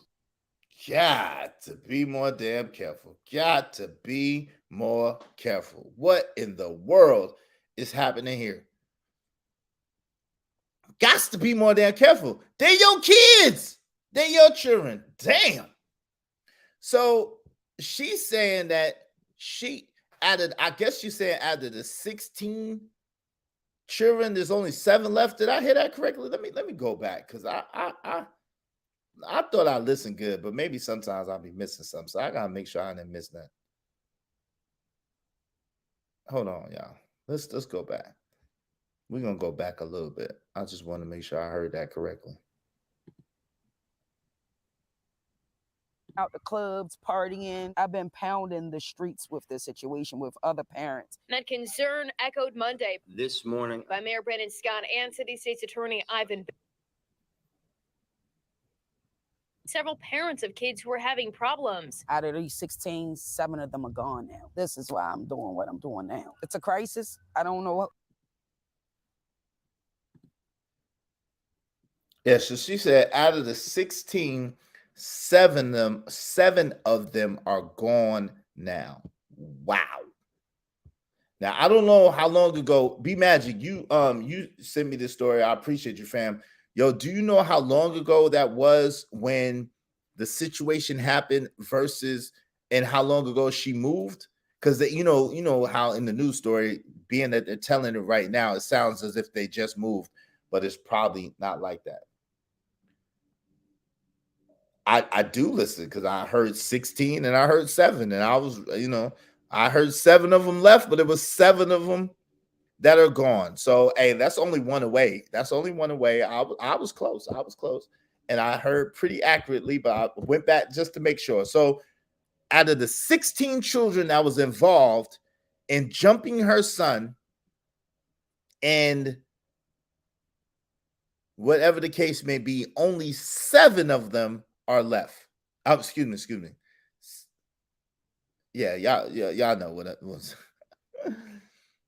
Wow. 7 of them are gone. Sorry. 7 of them are gone. So 9 of them are left. Woo! Lord, have mercy. Oh, Lord.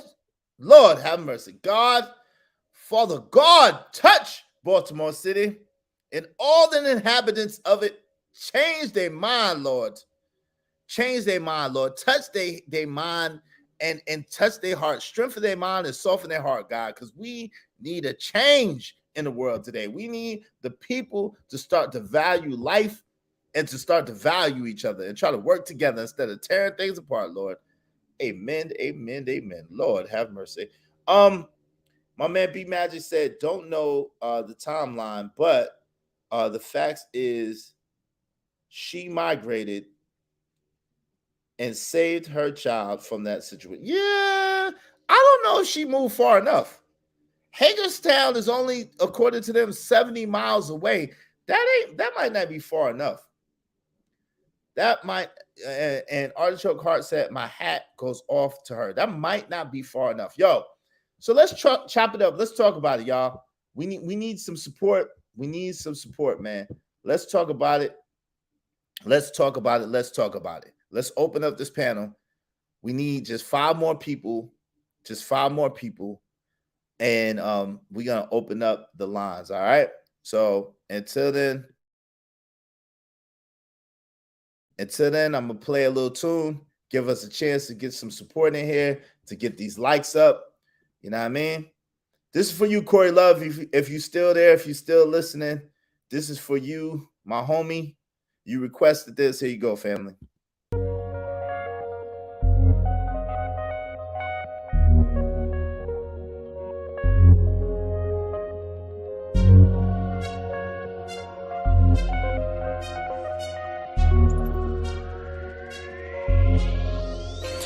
It don't matter what the situation, I'm just tryna climb any obstacle a nigga facing. See it through in due time. It's a marathon, you gotta pace it. You can't press rewind, you get left behind. Just grind and the rest be fine. It don't matter what the situation, I'm just tryna climb any obstacle a nigga facing. See it through in due time. It's a marathon, you gotta pace it. You can't press rewind, you get left behind. Just grind and the rest be fine. Yeah, damn, she is back. I am here on my queen shit. It seems I've been gone a long time. Now these niggas mad. They wanted to put their grind on the shelf, but I'm here steady working on mine. The way I shift the clutch, put the pressure on you. Dig, dumb it down, call it luck. No, the speed is a must. Incorporated brains with the beauty. I'm a cutie, mama bless me with a booty. I'ma call that a plus, but I digress. But never when I'm focused on the keys to success. Show up at the gate with the keys, private jet. I'ma take it to the top. Nothing more, nothing less. Stuck up in the mud, looking bitter. For you, do not pass. Go ass niggas, I don't really have the time. My monopoly is on a steady incline. Sorry, love, you'll be fine. I got money on my mind. It don't matter what the situation, I'm just tryna climb any obstacle a nigga facing. See it through in due time. It's a marathon, you gotta pace it. You can't press rewind, you get left behind. Just grind and the rest be fine. It don't matter what the situation, I'm just tryna climb any obstacle a nigga facing. See it through in due time. It's a marathon, you gotta pace it. You can't press rewind, you get left behind. Just grind and the rest be fine. Fresh about the trench, I guess I've been on the grind. Used to hustle on the bench, put it all on the line. Try to get my young niggas game all the time. You could build a legacy, it starts in your mind. Play a part and you find that your stars get aligned. If the order is divine, like a nigga turn water into wine. Taking nothing short of all of mine. Fame in my heart, nigga, money on my mind. Deposit check and watch progression. Nigga steady looking at the outcome, not the lesson. Magnum, I got protection. Looking at the game tape, I can't stop reflecting. A hater can't stop perfection. Big homie tryna drop jewels, but it's not for flexing. Making chess moves, 10 squares not for checkers. 12 trying kill us, they do not protect us. It don't matter what the situation, I'm just tryna climb any obstacle a nigga facing. See it through in due time. It's a marathon, you gotta pace it. Yo. Shout out to y'all. Shout out to y'all. Listen. Let's get this panel open, y'all. Come on. We just need 5 more contributors to open up the panel. Y'all show some love. Let's talk about it because I know y'all had a lot to say in the chat. What's up, Easy? What's going on, man? Salute to you, Easy. How you doing? How you doing? Let's chop it up. Let's talk about it. All right. Let's go a little further with this. And then interest from some parents in their kids' lives. This is getting crazy, and I'm recognizing that the parents care more about going out to clubs, partying. I've been pounding the streets with this situation with other parents. That concern echoed Monday This morning, by Mayor Brandon Scott and City State's Attorney Ivan Bates. we have adults in our city who are failing to set an example for our youth. They're your children. You have to raise your children. We have to do our jobs as your leaders, but parents, we ask you to help us as you do your jobs as well. But how to hold parents accountable for their kids and their actions remains the unanswered question. And one city leaders say they're digging into. Now, Hawkins says kids are being targeted by adults running gangs in circles in the city, especially after laws changed last year, shielding young kids from certain crimes. I feel like they're prey to these predators, these drug dealers that are hanging out around the schools, because it's easier to have children sell drugs for you than you to get a charge yourself to sell drugs. Coming from East Baltimore, Hawkins says she never imagined leaving the city, but the problems within Charm City still haunt. So I'm still afraid. I'm afraid to come through the city. Now calling Hagerstown home, Hawkins sits in a park with the sounds of kids playing in the background. While some young people in the city are not running around, playing and being kids. Damn, man. Whew. Well, sad, man. Yo, it's crazy. One of my favorite shows ever was The Wire, and The Wire was shot there in B-more. You know what I'm saying? So it's crazy. Yo, you know what else is crazy? While I'm talking about that.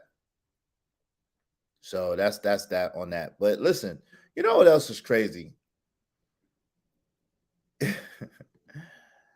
I've made it known that over here, I was gonna kind of pretty much do solo commentary and stuff like that, right? And that I can't be bought, but I could be borrowed, meaning that if the people wanted the show to have a panel, then I would know by the people putting their money up and putting the money up so I could open up a panel. And it's been said that, oh, you dummy, you work for the people. Well, duh.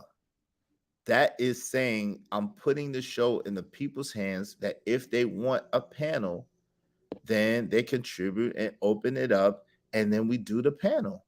But if the people don't want it, it's cool.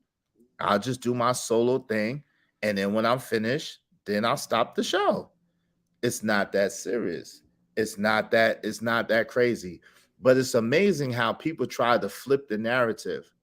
They'll talk about, oh, you always beg for cash apps. You always beg for cash apps. Meanwhile, begging for cash apps. Oh, contribute, help, contribute, show you love. Everybody, like my man Diesel TV, shout out to Diesel TV.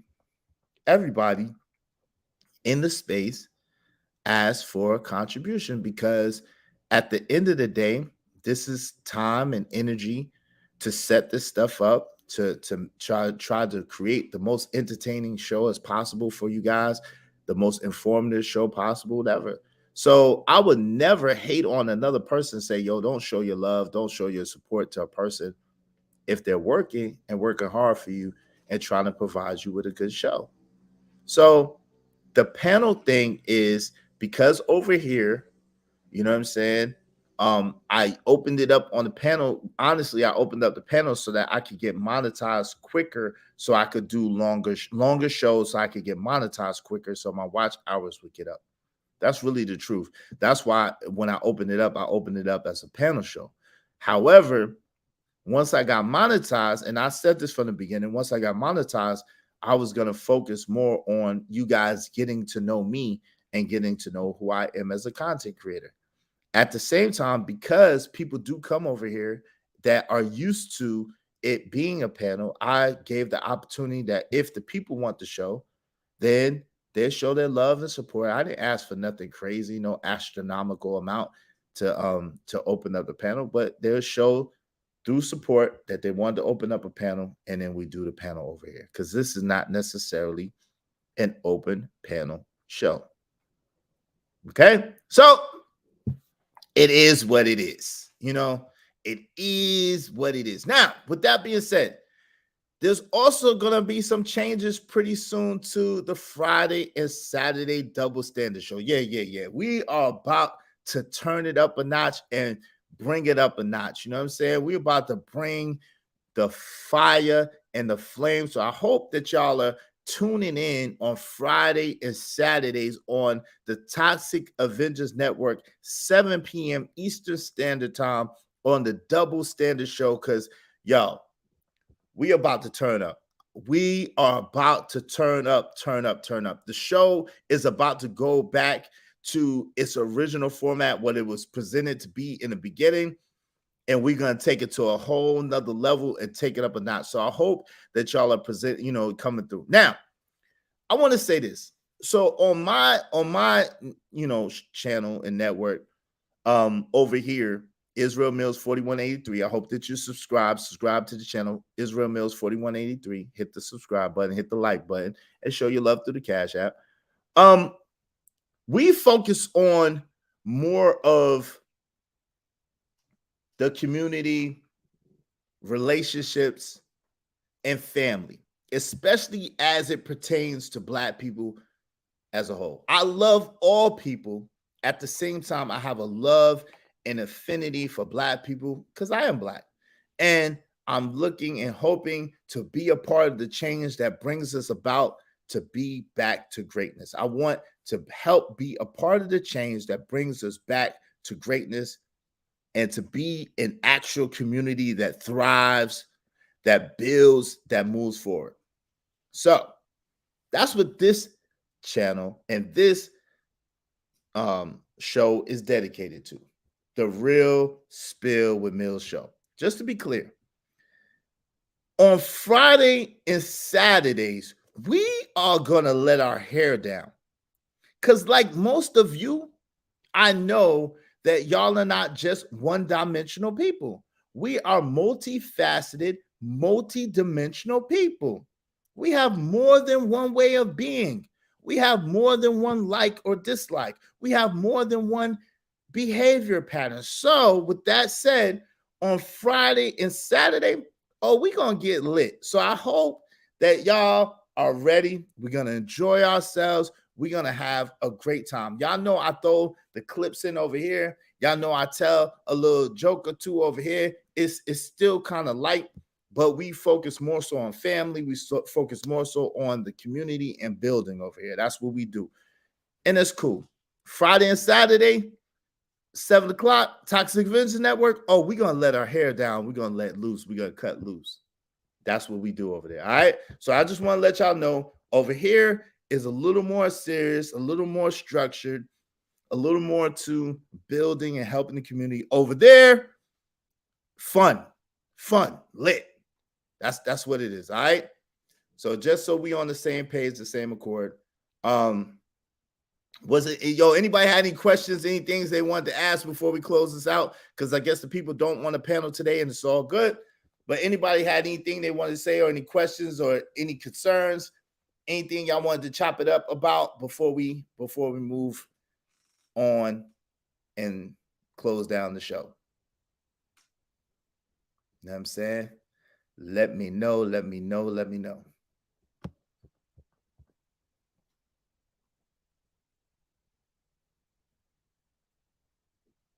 All right, cool. Well, I appreciate you, Artichoke Hearts. You hit the Cash App today. Thank you so much. I appreciate the love and support. My homie, Corey Love, thank you so much for the love and support today through the Cash App. I appreciate both of you.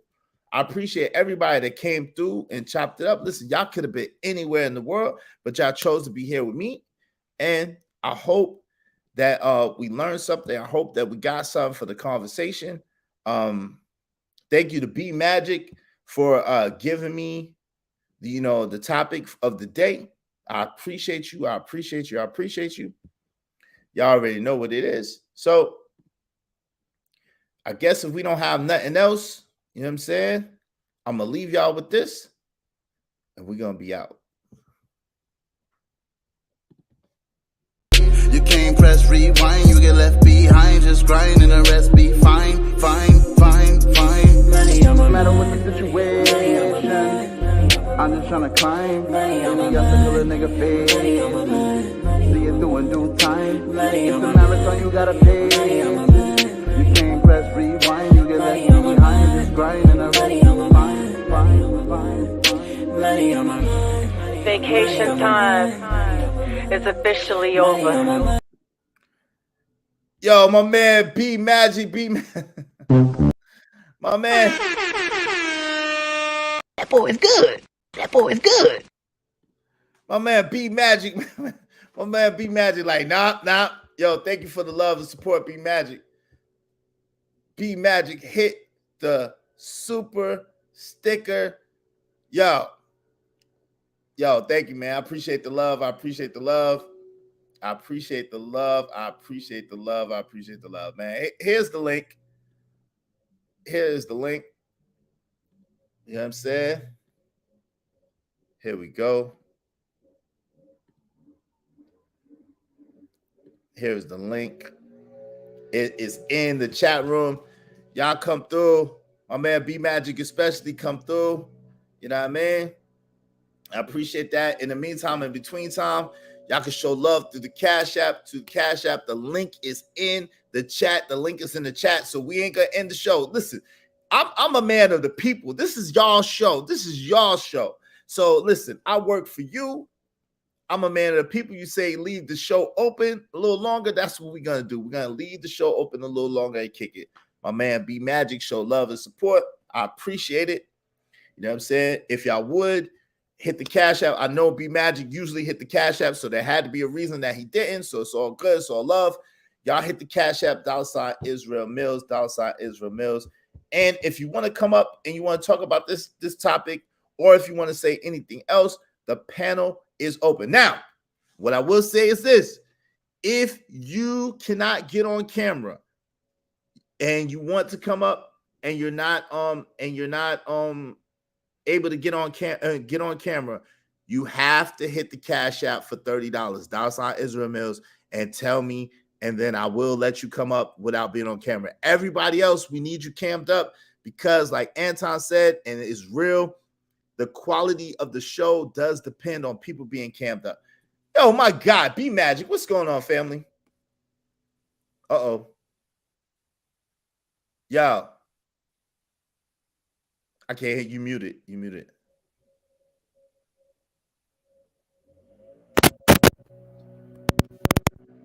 Yo. You muted again. And they doing work over there. Yo.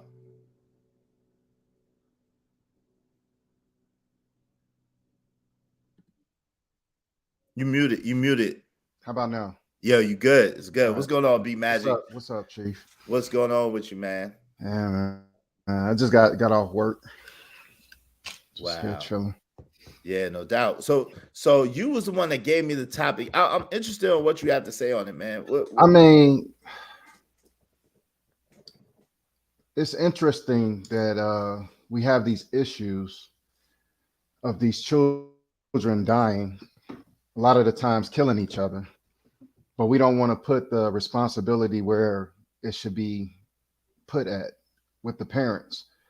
When you have a child, your sole purpose, once you have that child, is no longer on yourself.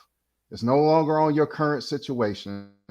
It's on the development and the upbringing of that child. If you're not making your knuckles bleed by working so hard to get your child out of that current situation, I don't know what you're doing to call yourself a parent then. Now, I'm talking generally.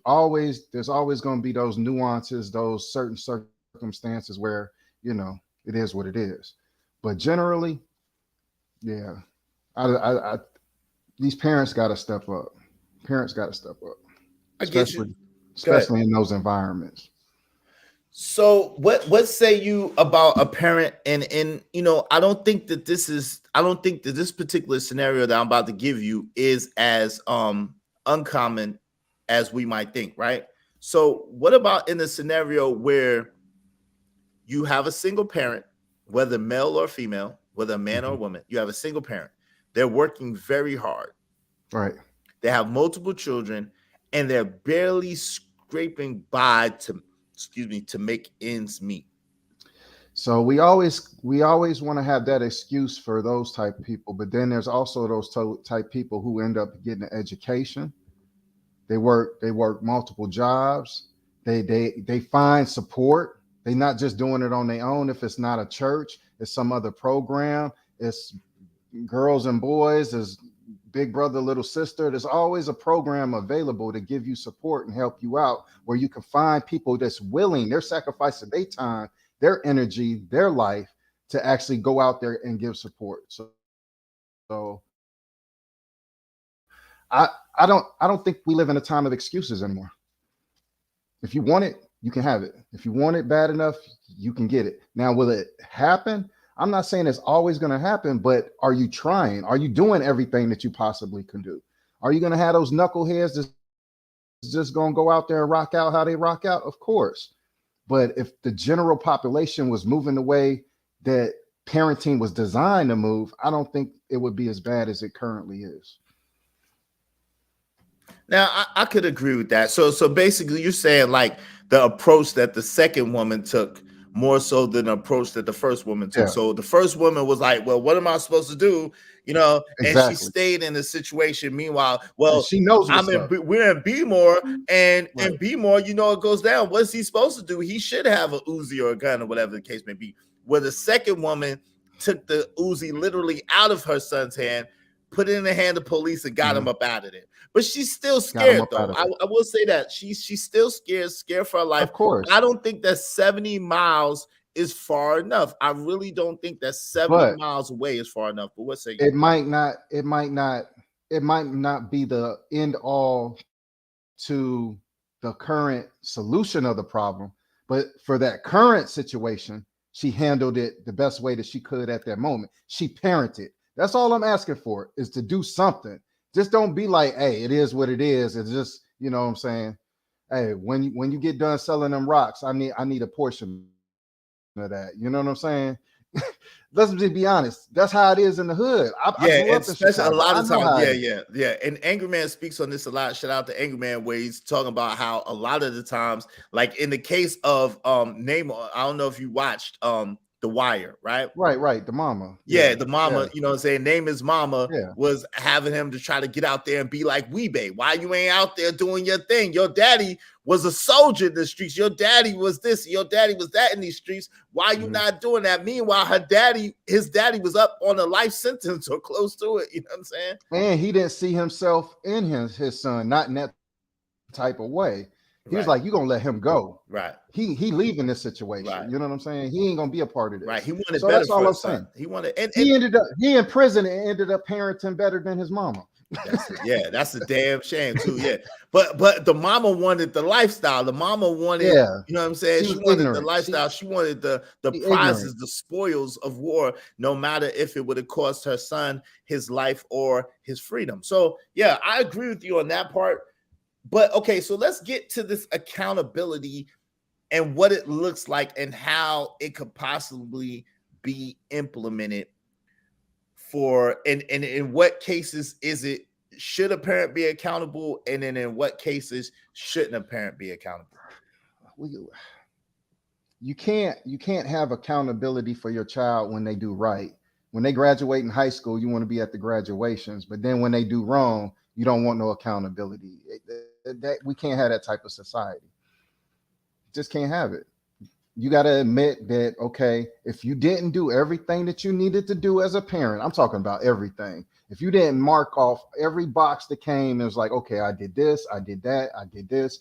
If you didn't go to the ends of the world to make your child a productive member of society and make sure that they were successful in starting life as an adult, you got to be accountable. You got to take some type of accountability for that. Sorry. That's your purpose. What is your purpose as a parent if not that? I think a lot of parents get comfortable. I think they get set in their ways. And I think, what was that that young Corey Love? He said it. You got to adjust. Parenting just isn't one style. When your child change, you got to change. When the situation change, you got to change. You got to change the way you move. You got to change the way you operate. You might have to change discipline tactics. It might not always work one way. You got to find different avenues to map out the future of your children. You know what I'm saying? So that makes a lot of sense. At the same time, how, like, if 0 is no chance in hell and 1 and 10 is like absolutely, how much on a scale of 0 to 10 would you say that a single person can be capable of this parenting? Okay, but that's what I'm talking about. See, this is why I preach and advocate for nuclear families, but not just nuclear families. I'm talking about families. I'm talking about society. I'm talking about communities. I'm talking about neighborhoods. I preach for all of that because we can't do nothing by ourselves. You only can go so far by yourself until you hit a wall. You're going to need somebody to put a hand over and try to help you up that wall a little bit. So if you are a single person, why are you single? And if you want to be single, you don't have to do stuff by yourself still. You can go out there and find people to help you out in certain situations. See, that's the thing. Everybody in our current society is so selfish and so self-centered that we too prideful to ask for help. Too prideful to ask for help. Bars.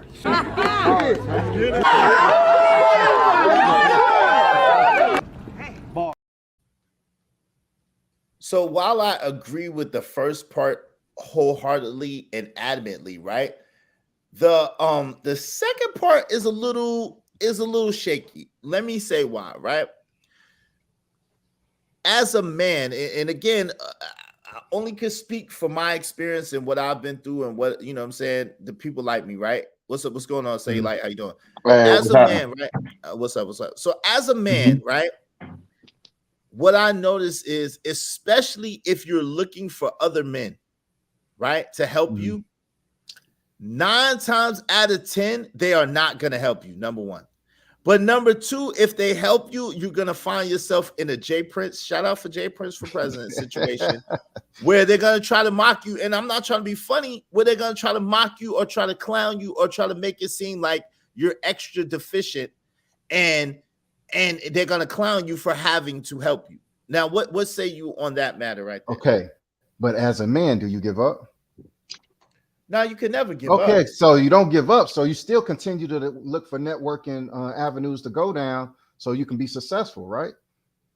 Do you still try to find people to help you elevate yourself because you only can go so far as an individual in this world?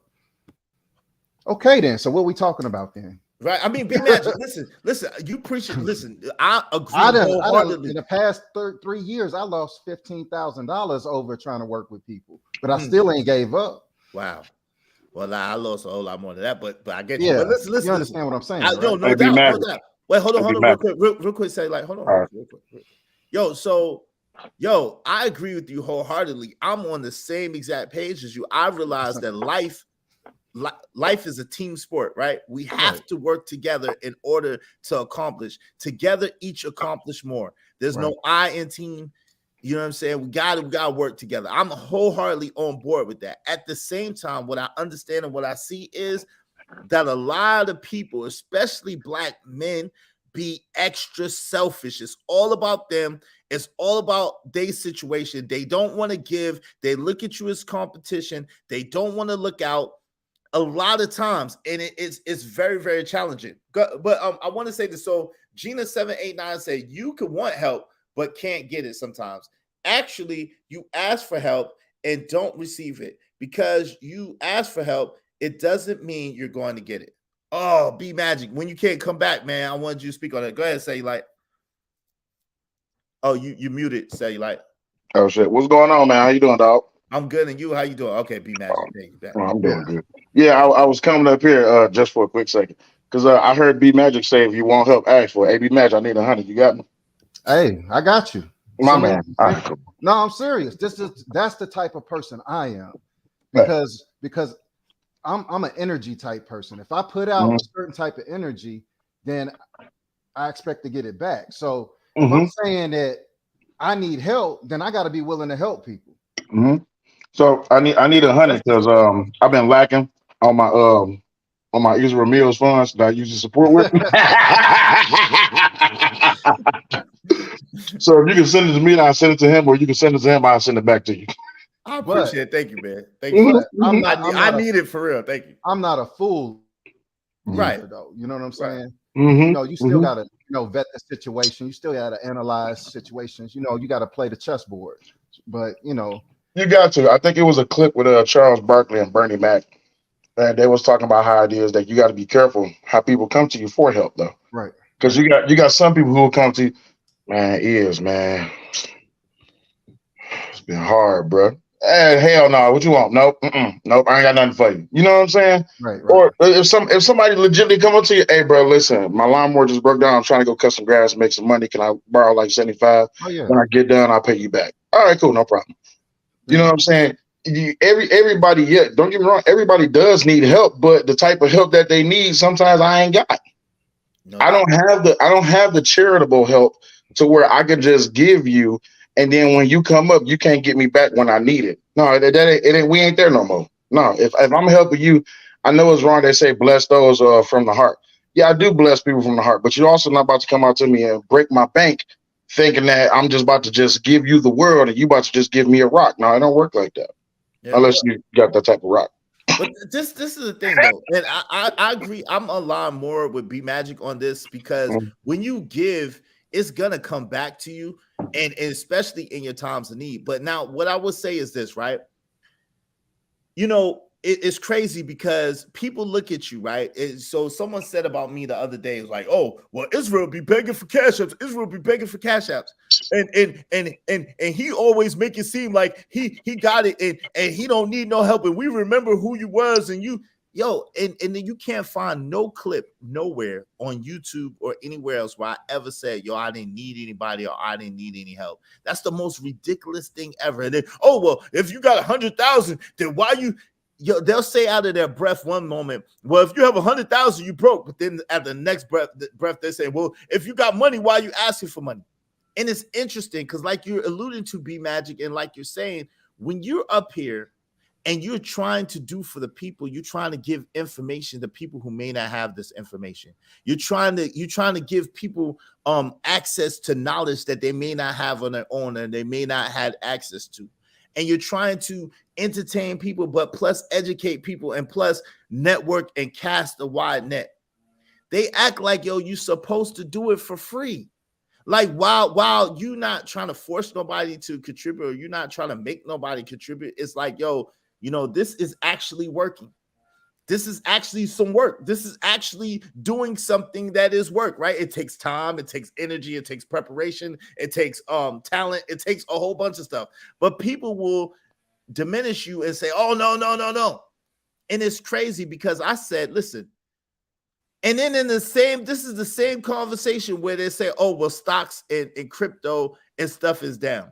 Where I literally told people before, I was rich, but my stocks and my crypto took a hell of a hit. Not to mention real estate, not to mention, certain products or services that you might have been selling that was selling at one time that may not be selling now because of the economy and how the economy is rolling. So it's really interesting how people they'll use anything not to show love and support or to try to keep other people from showing love and support to you. You know what I'm saying? And it's weird to me. Shout out to my man Robert Platinum. Shout out to my people JC the Conqueror. What's going on, y'all? You gotta be careful with those type of people because those type of people, they don't like to see other people get help. There is those type of people that exist. And when they see other people get help, they wonder how come they couldn't get the help. So I don't like the fact that Ears is getting all this help from B Magic. B Magic don't help me out, so I'm gonna call Ears out. It's just like, what the fuck? Hey, it's the most backwards mentality. I've ever seen. I don't even think that's crabs in the barrel mentality. I think that's just hater ass bullshit. Like straight up. Just because you see somebody help somebody don't mean that you can't get the help. You just probably didn't open your damn mouth and ask.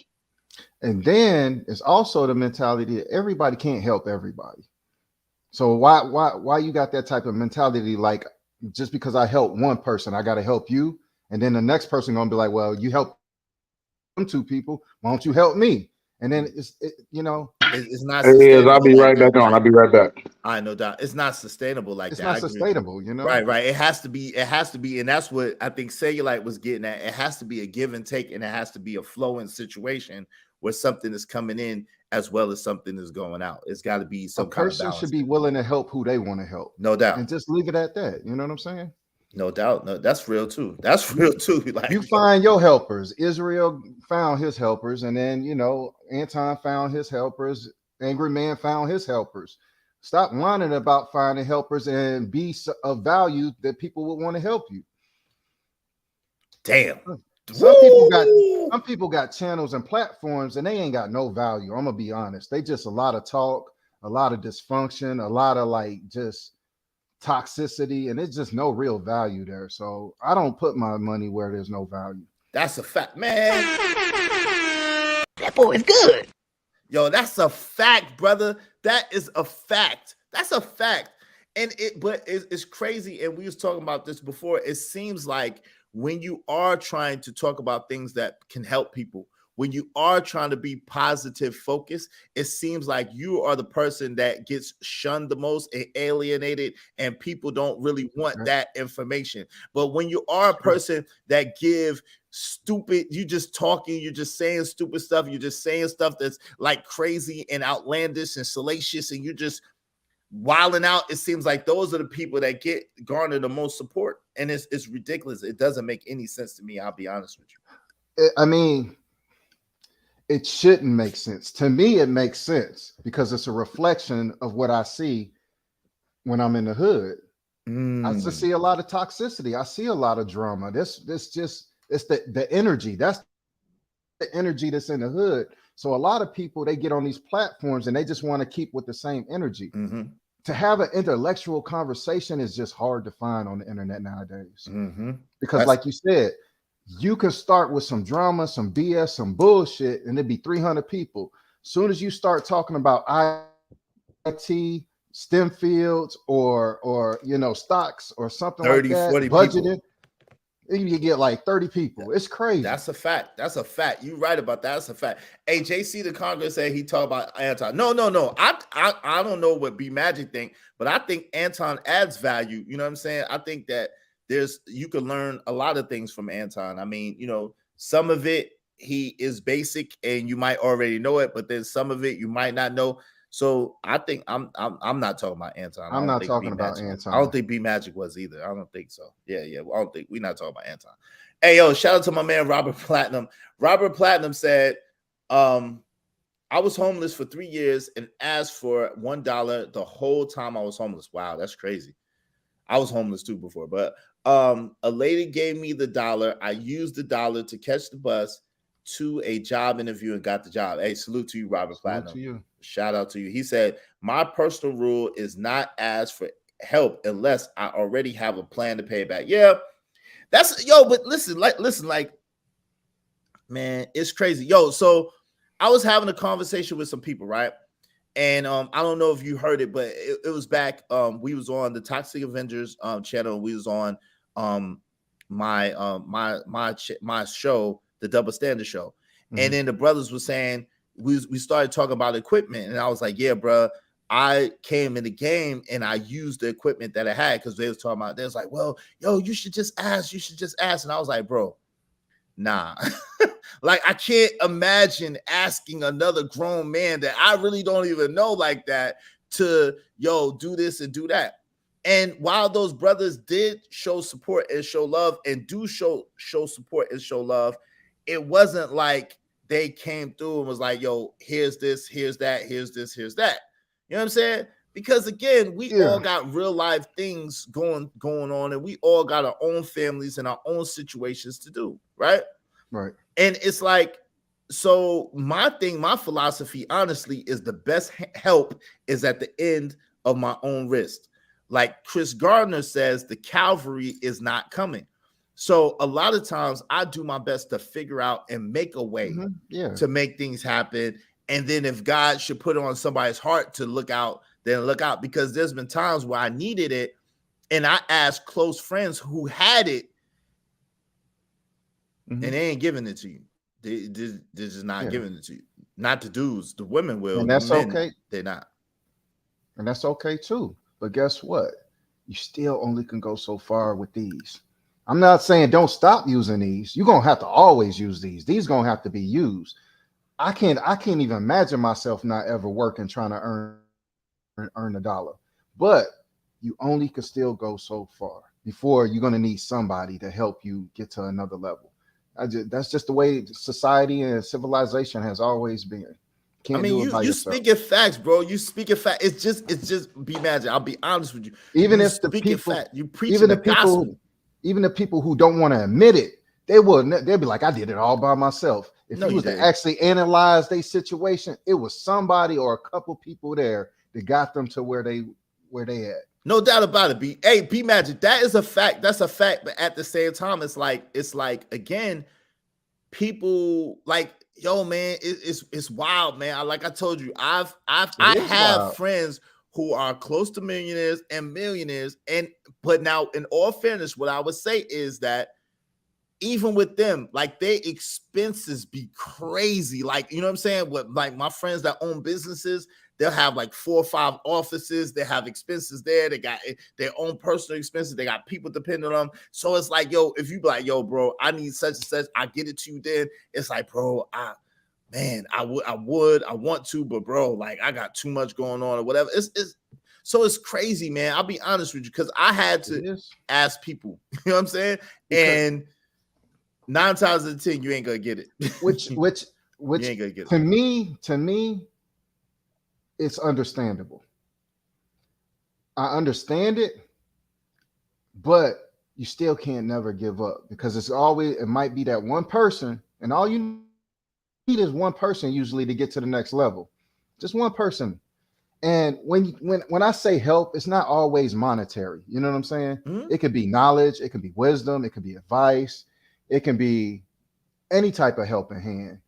It don't have to be monetary gain. It don't have to be funds. It don't have to be, equipment or whatever. It just whatever it is, help. We all need help. No doubt. But in my particular case, it was equipment, which I didn't get it. Yeah, yet, no, it's cool. But you know what I'm saying? Like, because they was talking, they was like, oh, well, you should do this, you should do that. And I'm like, yeah, cool. But right now, I'm not in a position to do that. And it was like, well, why don't you ever ask? I'm like, bro, come on, man. What I look like already? I say, yo, hit the Cash App, and cats is, you know what I'm saying, ridiculing me and acting like, oh, you begging for Cash App. You're supposed to be here begging for Cash App. It's like, yo, what? So imagine trying to ask somebody, yo, bro, like, yo, the computer I got, you know what I'm saying, I got a good computer, but it's not really good for this, what I'm doing. And I'm trying to get a computer. You know what I'm saying? It's like, nigga, stop playing. Like, you better work. You better go to work. Yeah, but you better get a job. You know, that's the favorite black folks' favorite thing. You better get a job. Well, I'm averaging 10,000 doing what I do. Well, you better get a job, but you better get a job. Still can't, you still got to be able to have that open mind and be like, hey, there's somebody out there, eventually somebody gonna come along and help me. It's nice people. I'm not a firm believer if everybody is like evil. They might be a little selfish and set in their ways, but there's some nice people out there, man. Yeah, I believe that. I definitely believe that. You know what I'm saying? But so back to the parents, like, yo, like as far as I agree with most of what you're saying. The issue that I'm having is when I think about dudes that are up and coming, like I said, teenagers, like 16, 17 years old, 1 foot already out the house, basically. And a mother, and I understand what you're saying, because I agree, it shouldn't just be a mother trying to parent this child. Like it takes a mother, a father, and some more mother It's to help. You know what I'm saying? Yeah, It takes a yeah. community, a village, like the African proverb says, to raise a child. I agree 1,000% with that. But in the situation where it is just a mother and this young man is coming up, I don't think that she should have to be responsible for that kid. Like, think about this, man. Think about this. What just came to me, you ever watched Juice before? That movie Juice? Yeah. All right, let's think about like Q's mother. Remember Q's mother? No, not You really. remember her? I ain't watched it in a long time. I haven't watched it in a So long Q's time. mother was like she had Q and she had Q's brother. So Q was a little older, his brother was a little younger, and she used to work all the time. But she used to be on Q, like, Q, don't do this, don't do that, Q, you need to go to school. But Q used to cut school, used to do what he's doing, hang out with Bishop and Kent and them, you know what I'm saying? And he would hang out, right? And Kareem, what's his name? Kareem or Rashid or something. But anyway, he used to hang out with them. Right. And then Big Boy and Still. And so they would be getting into all kinds of trouble. Now, of course, Q went into a store and he cut school, and then he went into a bar, right? And his homeboy that he knew from the block was robbing the bar. And he's like, yo, Q, you want in on this? He's like, nah. And he got out of there. But it could have easily went left where that dude could have got caught up. Then we know that Q and his crew robbed Quilez, the grocery, you know what I'm saying, the bodega. Yeah. And then Bishop killed Quilez. Then Bishop killed, I don't know why I don't remember the boy's name, but I think his name was Kareem and that or whatever. But Bishop killed him too. And Q and Still was there for all three of those. So basically, they was accomplices to what happened. And so I couldn't imagine Q's mother, if it was a real life scenario, being charged and held accountable for what Q did, even though she was on him, telling him to be home at this time, telling him to do this. Telling a child something and having structure, parental structure in a child's life is totally different. Telling a child while you going out working is totally different. See, this is why the society is fucked up the way it is, because parents now think I just have to tell a child something. I don't have to have any like discipline, no rules, no structure, no nothing, because I got to work. All I got to do is focus on work, paying these bills. No, that's not parenting. That has never been parenting. Some children, they can uphold to that because they got a certain demeanor, but some children, they wild. There's some wild children. You know, everybody's genetics is different. Everybody's demeanor is different. Telling a child something and making sure and having a structure in a child's life is totally different. Well, totally different. Okay, so as a single parent, from your standpoint, your viewpoint, how do you see or how do you think that that could be effect? Like, what does that look like as a single mother? Let's just say in her case. There's no such thing as a single parent. That's the problem. We got single parents. That's the first problem. And I'm not talking about just being in a relationship with another person. You're parenting by yourself. That is a major problem. Right. Parenting is for two people taking care of a child. Right. That's parenting. Right. So right now we're going against nature. You're parenting by yourself. No offense to anybody. But when it comes to discipline, you're not, like you said, most children don't even fear their mama unless they, you know, their mama, you know, it's just their mama nuts. a savage It's like nuts. that. Nuts. Their mama gotta be nuts. In other words, we got to get away from single parenting. That's a solution right there by itself. These women need to understand they can't do it by themselves and they need help. What you were saying earlier, I understand having pride, but then there's a point of no return where you can't let your pride get in.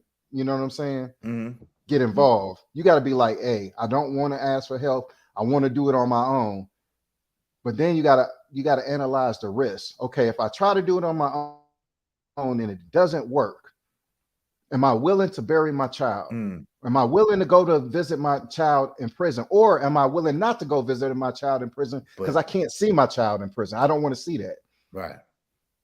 So you gotta analyze the situation, especially in those type of environments. The hood, that is a constant weekend type thing in these environments. It's not nationally being televised, but kids are dying almost weekly in these environments. Yeah. Now that was the thing, and again, you know, I didn't understand it at the time, but that's what my mom. So somebody had got their head basically blown off in front of our building, laid there all night into the morning because the police never came on my block when I lived there, and then never ever, and then the coroner, the ambulance, everybody came the next day. They didn't even come at night. They came the next day and got this particular person and took him on to the morgue or whatever the case may be, right? And so after that, she was like, yo, I can't do this. I'm gonna, you know, find a way. So she went down south, you know, because her family is originally from North Carolina. So she went down south North Carolina, got a job, got the stuff. It was like, okay, I want y'all to come. So my dad was like, hell no, like I ain't following no woman. Like, yo, nah, like, and she was like, well, how can you have our babies in this situation, right? And so that was ultimately, I guess, the straw that broke the camel's back, and the one that kind of made them divorce or whatever. But she eventually got us out of there. She moved us down south and out of that environment, right? At the same time, you know, being a young teenage boy, learning my way, I still was doing my thing, but it wasn't nowhere near the environment that I was raised in. You know what I'm saying? It was nowhere near as detrimental as the environment that I was raised in New York, being in North Carolina. You know what I'm saying? And that's the same way I felt when I went to North Carolina, because I went from Chicago. I joined the military. My first duty station was Fayetteville. Vietnam. Yeah, so I went to Vietnam, and they was like, man, this place is rough. The Merc is this and this and that. And I'm like, not compared to damn like Chicago. Not compared to Chicago, fam. Nope, no, it ain't. That's the same thing I used to tell him. He's like, yo, it's rough. I like, bro, you don't understand where I grew up at. No, it ain't. No, it ain't. This is cake. This is cookies and cake. Yo, compared to where I grew up at, you're kidding me. Yeah, so I definitely can relate. So the point I'm making is a lot of issues, not only this parenting issue, a lot of issues that just fix themselves if we understand we need each other and work together. And I don't know how we're gonna do that. We might be at a point of no return. I don't know. But I think a lot of people are starting to wake up. They are starting to see, hey, they couldn't even imagine getting it no worse than what it is right now. Who was that was from Baltimore earlier? That was like, yeah, it's really bad. Like, it's really bad. Scrap Skrilla the Rilla. It's really bad, man. Baltimore is really bad with the children issues. It's not just the violence, it's the education. They got like some of the worst education in the country. Their children issue is really bad, man. That's crazy. And my people's Scrap Skrilla, he said here, that he's the one that said it. Yo, I think actually Gilded Quan teach out there too, if I'm not mistaken. Quan, I think I think he teach in like the DC, Maryland area. It's in that area. I think DMV. I think it's DC, but I'm not sure. Yeah, it might be DC. It might be DC. But it's crazy. It's crazy. But like you said, and this is the truth, the lessons have to start and end at home. Whatever your children are learning in school should be a complement, a accoutrement, so to speak, like a dessert, in addition to whatever you taught them at home. Your job as a parent is to teach them at home, prepare them, and make them ready for the world. And then whatever they get from school is just that's what I'm talking about. That's called parenting. It ain't just like, hey, do your homework, I gotta go to work. Right. No, that's not parenting. That's not parenting. And I know the economy is so bad right now, but that's even more evidence that we need each other, because people got to work. People still got to do things. But if I'm not working, hey, send your kids over. We can go over math homework. When I'm working, I send my kids over to you when you're not working. You understand? We got to get back to that community type, neighborhood type environment. If not, I don't know. Hey, the apocalypse. I don't know what's gonna happen. Got to get back there. Yo, that's a great point. You're right about that. Let me see. I also learned this year is not to express how I feel because nobody cares. Wow. I only express my feelings to people who know me. understand me and really care. I can't argue with that. I can't argue. Well, this is the thing, right? I think, Gina, the thing about it is nobody see this is the thing that says, oh, why complain? Because nobody wants to hear it anyway, right? So I'm not going to complain. So most people don't want to hear people complaining, right? I think that people's feelings are legitimate, and how people feel and think, and to get something off their chest is legitimate. At the same time, most people don't want to hear somebody else complain, because we all are going through something, no matter what it looks like, no matter what it seems. We all are dealing with something. Some of us are dealing with our health. Some of us are dealing with financial issues. Some of us are dealing with home life issues, relationship. We all are dealing with something. You know what I'm saying? And so when we complain, a lot of times it's like, man, I got my own problems. Like, I don't want to hear you complain. But just talking and saying, hey, this is what I'm going through, and this is, or this is what's going on, I think is a difference. What say you about that? I mean, I would be a lie and I would be a fraud if I say I don't understand, because I get like that too. Like, why am I talking so much? Don't nobody really care what I'm talking about. But then I also understand a lot of the issues we have is because we don't communicate. And it's not, I don't want to complain. I want to talk about solutions. I want people to understand a lot of this is making choices. We just have to start making choices. Will it happen overnight? No. But the children are the future. If we ain't focused on getting them right, I ain't gonna say I don't care about, but the situations adults are going through, they probably too far gone. I can't fix a 30-year-old man.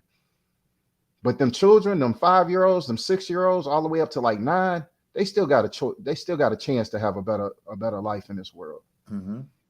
Yo, yeah. It's crazy. Yo, but look, be magic. It's like this.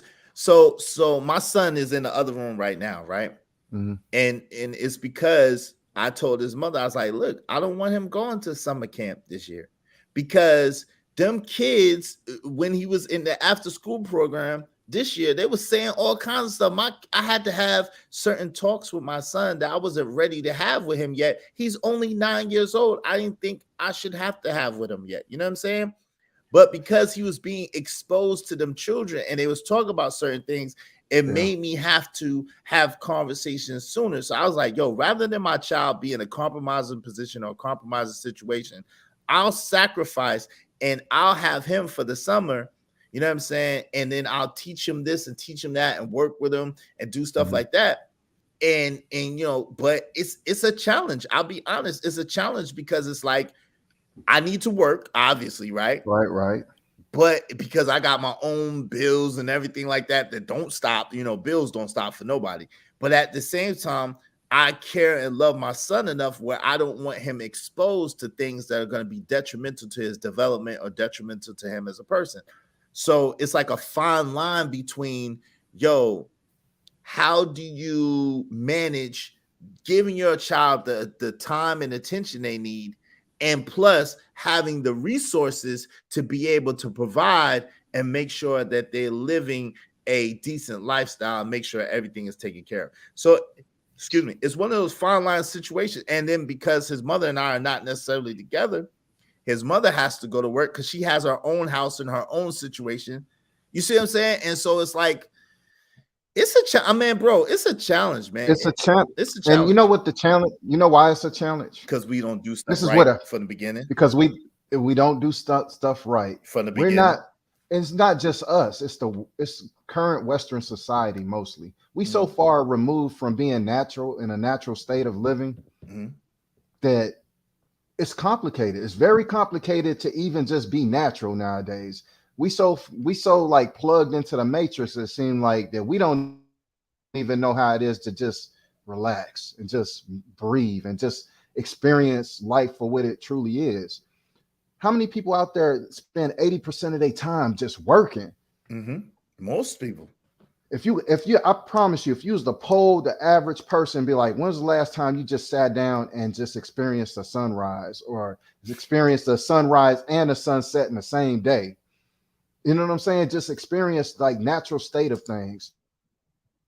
People, it's complicated. I ain't gonna lie, it's a complicated situation. Yeah, but it is. I'm a firm believer if there's a group of people that can do it, and it's enough group of people that can make it happen, then you can make it happen. Yeah.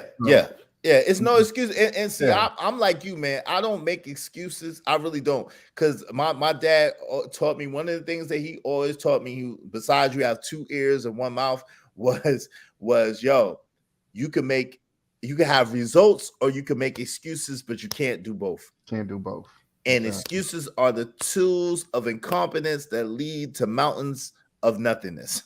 So those were the things that he taught me, and that stuck with me. So I don't make excuses. I just try to make it happen, and I just do the best I can. You know what I'm saying? I do the best I can with what I that's got. all, and that's all I'm really asking for. I'm asking for people, especially if you have children, do the best that you can as a parent. And if there's people out there that come from your same situation or similar situations and they can make it happen, you can make it happen. This is America. Come on, let's be honest. Yeah. There's opportunity. You could step outside, there's opportunity. We all know that. But it just takes, and this is the thing, it takes time. And this is the thing that people don't understand. Like, yo, it takes time. And for people to make it seem like, even Robert Platinum, I'm sure would tell you, or I'll tell you, because I've been homeless, and like I said, I'm gonna do a series on that. I really am. And whoever wants to be a participate or listen, cool. But I'm gonna do a series on that because it takes time. Like, it takes time. Time is a valuable resource, more valuable than even money.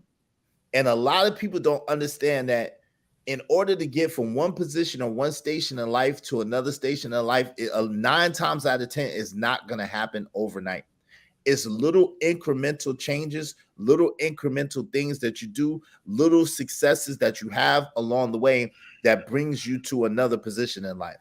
And so what I mean by that is, a lot of people, if you're homeless, they'll be like, well, get a job. Well, that's not necessarily the answer. It's not necessarily that easy.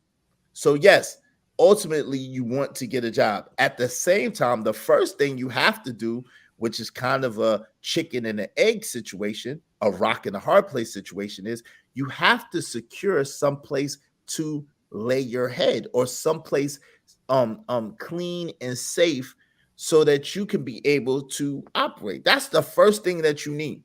So whatever you got to do to procure that, you do that first, and then you get a job, and prayerfully you got enough time that you could build up, because we know most of the time you only got 30 days before your next bill is due, or whatever the case may be. So prayerfully you could get enough time where that you can add up enough paychecks to start paying bills. But the second key is to make sure that when you're in something that you're living below what you're making, right? Because one thing that Lou said that was true is that if you're making, basically, in essence, if you're making $200,000, $300,000 a year, but for whatever reason you're spending $305, you're broke. You're broke. Yeah, I'm broke. It's not about, I got money, but I ain't got money like that. But I'm comfortable, but I'm broke. I ain't gonna lie. Yeah. Because if you spend it, if we got debts, or we got things that are pulling more money than we're making, then we're on a hamster wheel. You know what I'm saying? Yeah. So it's our job. It's our job to try to make sure that we procure enough assets, and we procure enough finances that we have more money than month, and we have more money than bills. Right. You see what I'm saying? And that's how we eventually get out the cycle and out of what they call the rat race, which most of us, like Angry Man says, are not even in the rat race. And that's true. Most of us are on the sidelines looking at the rat race. We're not even in the race yet. You know what I'm saying? A lot of us just mismanage our funds. That's that what too. Really is. That happens too, man. That happens too. It's a fact. That happens too. So I was homeless at one point too, but I did it the other way. Like, what you do? How'd you do? So in a lot of places, a lot of states, they allow you to use homeless shelters as a place of residence, right? So you can use them, and you can get a voucher from the homeless shelter to take to the driver's license, the DMV, to get an ID card or a driver's license or whatever, right? If you don't mind me asking, So what that's how state? I If you don't mind me asking, what state were you homeless in? was in Illinois, Chicago. Okay. Yeah, this is before I joined the military. Okay. And so I used that as a place of residence to put on my job application and to get a ID card. Mhm. And I made sure that I explained to the employer that I needed to be strict on my scheduling because of the situation. You know, I just told them I'm homeless, but I'm gonna work. I'm willing to work, and they worked with me. They was But like, wait a okay, minute. So B Magic, just so that because people are listening, but you stayed in the shelter basically, and what you're saying is they yeah, had specific times where you had to be in that shelter, right? had to be there. Yeah. So If in not, essence, wait. if So not, in okay, go ahead. essence, you didn't do it the opposite way. You procured shelter first, even though it Oh was yeah, a shelter. yeah. You had some place to lay your head, Right, even though it wasn't ideal. You had some place to lay your right, head where you could use the address, and then you just worked your schedule around that, right? right. So Right. we're But essentially when you saying the said same shelter, thing. I thought you was talking about your own shelter. No, Like, not yeah. necessarily. No, Okay. not Okay. necessarily. No, That's why I said what I said, because I no, thought you was no. referring to like your own place of residence. But yeah, that's how I did it, and that helped me a lot. And they was actually the employer at that time. What was it? White Castle. White Castle was pretty. You know, they was straight. They was like, hey, as long as you willing to work, we'll work with you. You know, and I was like, hey, I'm willing to work. They was like, hey, we'll make sure you get off at this time here. You know. And I'm That's how sure I you got out had of my. something. At least you had something to eat. I'm sure you could eat there, Oh whatever yeah, the case may be. You had a I ate meal or there two. good. Yeah. yeah. So So I'm interested. So okay, so you was in the shelter, right?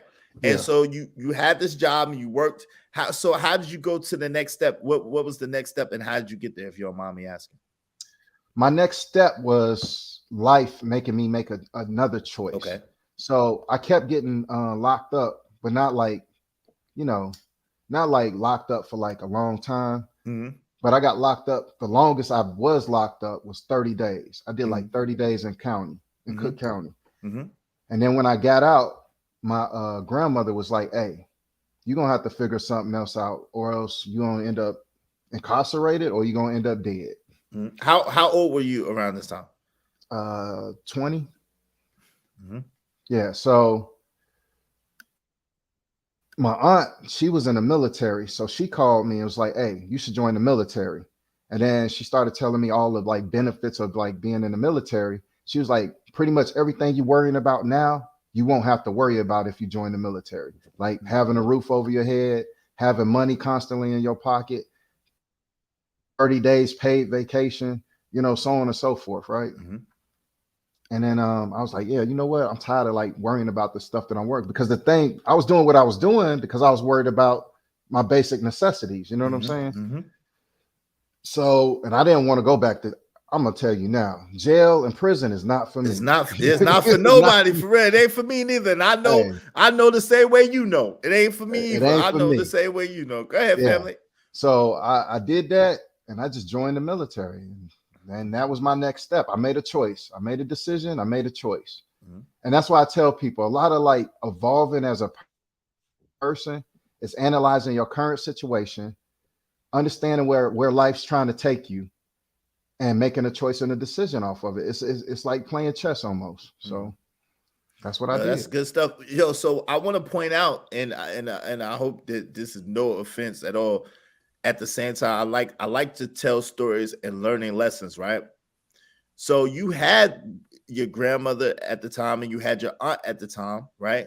And they seem like they loved and they cared about you. At the same time, it doesn't seem like either they were or in position or was, for you to live with them or for them to take care of you. You know what I'm saying? Okay. So my grandmother, so when I was little, I lived with my great grandmother. But she ended up dying. So I moved in with her daughter, which is my grandmother. But my grandmother was an independent woman. So she cared more about her career than actually raising me. But they also didn't want me to go into the system or, be a part of that type of life.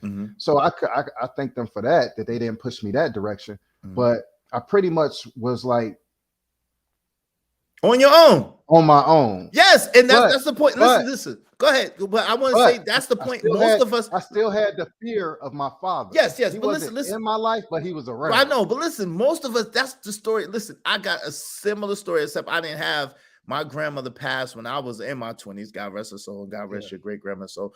And I didn't have nobody else. Right. And so I had to figure it out. That's the story of most of us, where we had to figure it out as young men ourselves.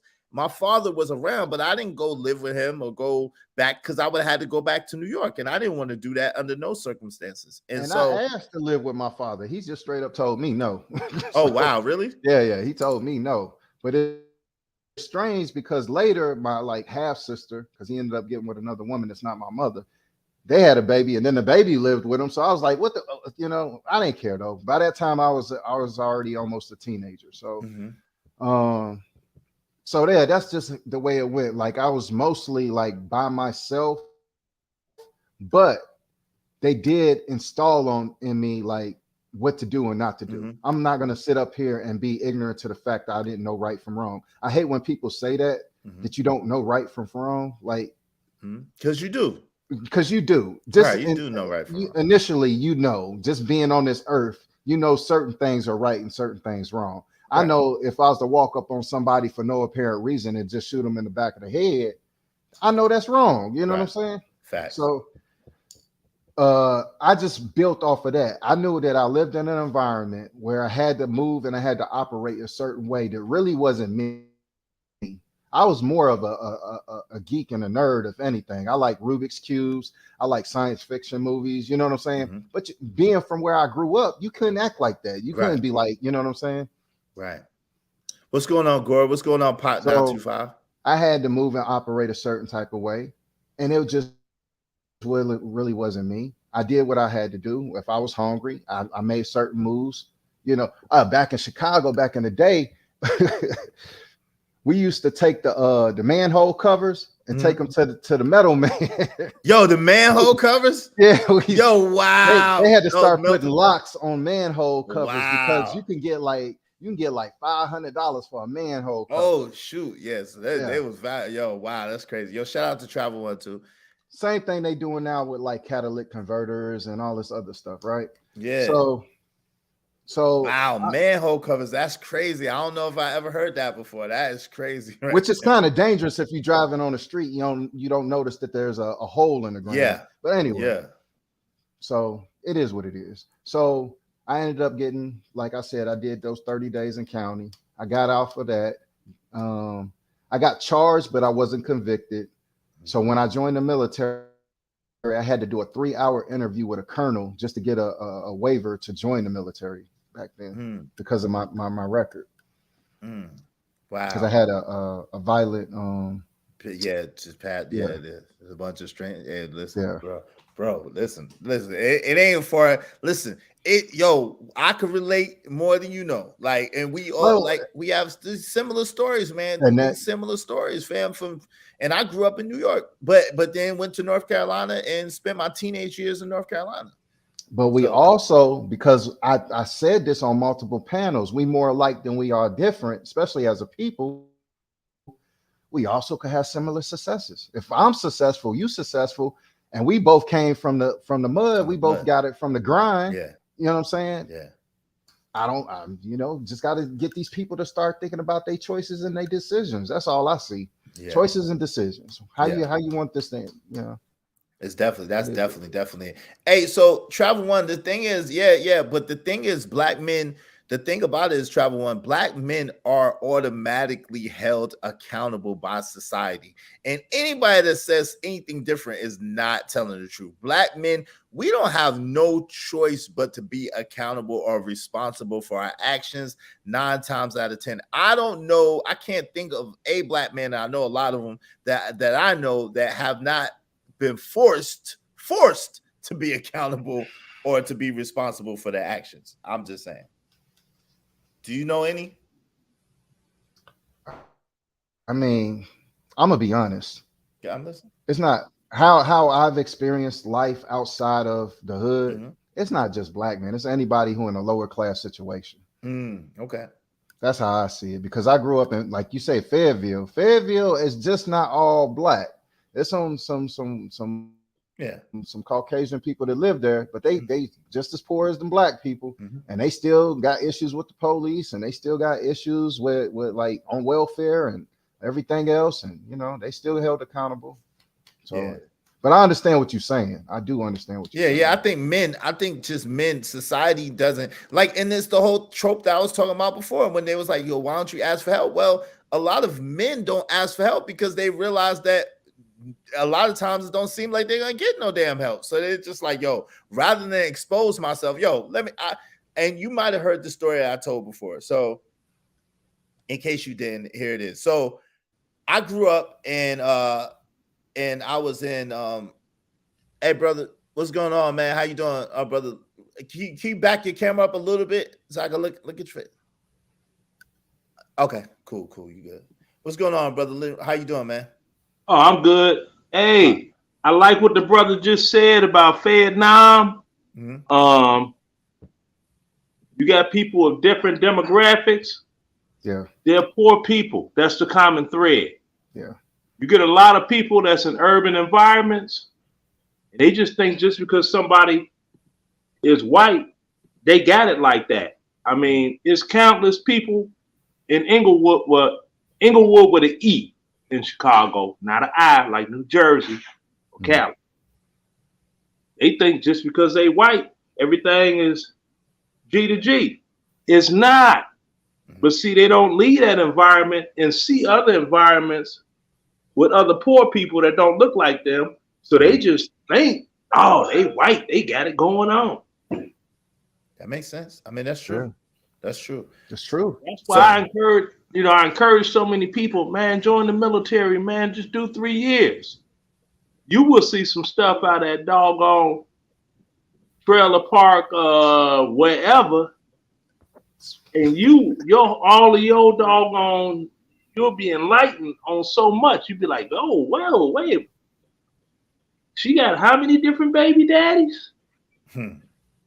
See, but people look at the media because it's spoon-fed, and that ends the lesson. People believe that garbage. You know, you got more living suburban life than living in cities, and that's real. Yeah, I believe that. But this has always been the case. See, people got to start understanding that a lot of this stuff, like this brother just said, is propagated through the media. I'm gonna be honest. If you Seneca Village, other neighborhoods down south, black people and white people been around each other in lower class situations. So it's not like it's always been divided. Mostly in cities is more segregated than it is in rural areas. Yeah, Chicago's the most segregated city in the United States, bar none. I've heard that. I've been out there in Chicago. You know, out you south. south. Check this out. This is how segregated they are. It is crazy. If you south of 26th Street, you're in a Puerto Rican neighborhood. If you north of 26th Street, that's one street. It's Mexican. Wow. Little Village, Humboldt Park. One block separates this group from that group. And you better not cross them streets or you're going to have some problems. Or you could live in an area where there are a bunch of, and there's problems. K-Town, there's problems in K-Town. Yeah. You got Mexicans, you got black people, you got Puerto Ricans living in K-Town over there off Grand. Yeah. Yeah. See, I used to work at this joint over on the west side, ShopRite. It was on Kildare, I think it was. Chamberlain and Kildare, yeah. All in. Yeah, that's what they call it, K-Town, because all the streets start with K. Yeah, I used to live off of Chamberlain and Kildare. Yeah, because they would get people from the south side, you know, as a working security. They get them work on the west side and vice versa. You know, they ain't want people from that side of the city working security on that side of the city thinking they was gonna have favoritism for somebody. Let them, Chicago is a twist. Yeah, Chicago's a trip. I ain't gonna lie. I spent a few months out there, and then I was out in Naperville and Winterville and stuff. But yeah, Chicago is definitely no joke. I was on the South Side too. Chicago is no joke for real. So when I went to Fayetteville, I thought I was in Club Med. I ain't gonna lie. Yeah.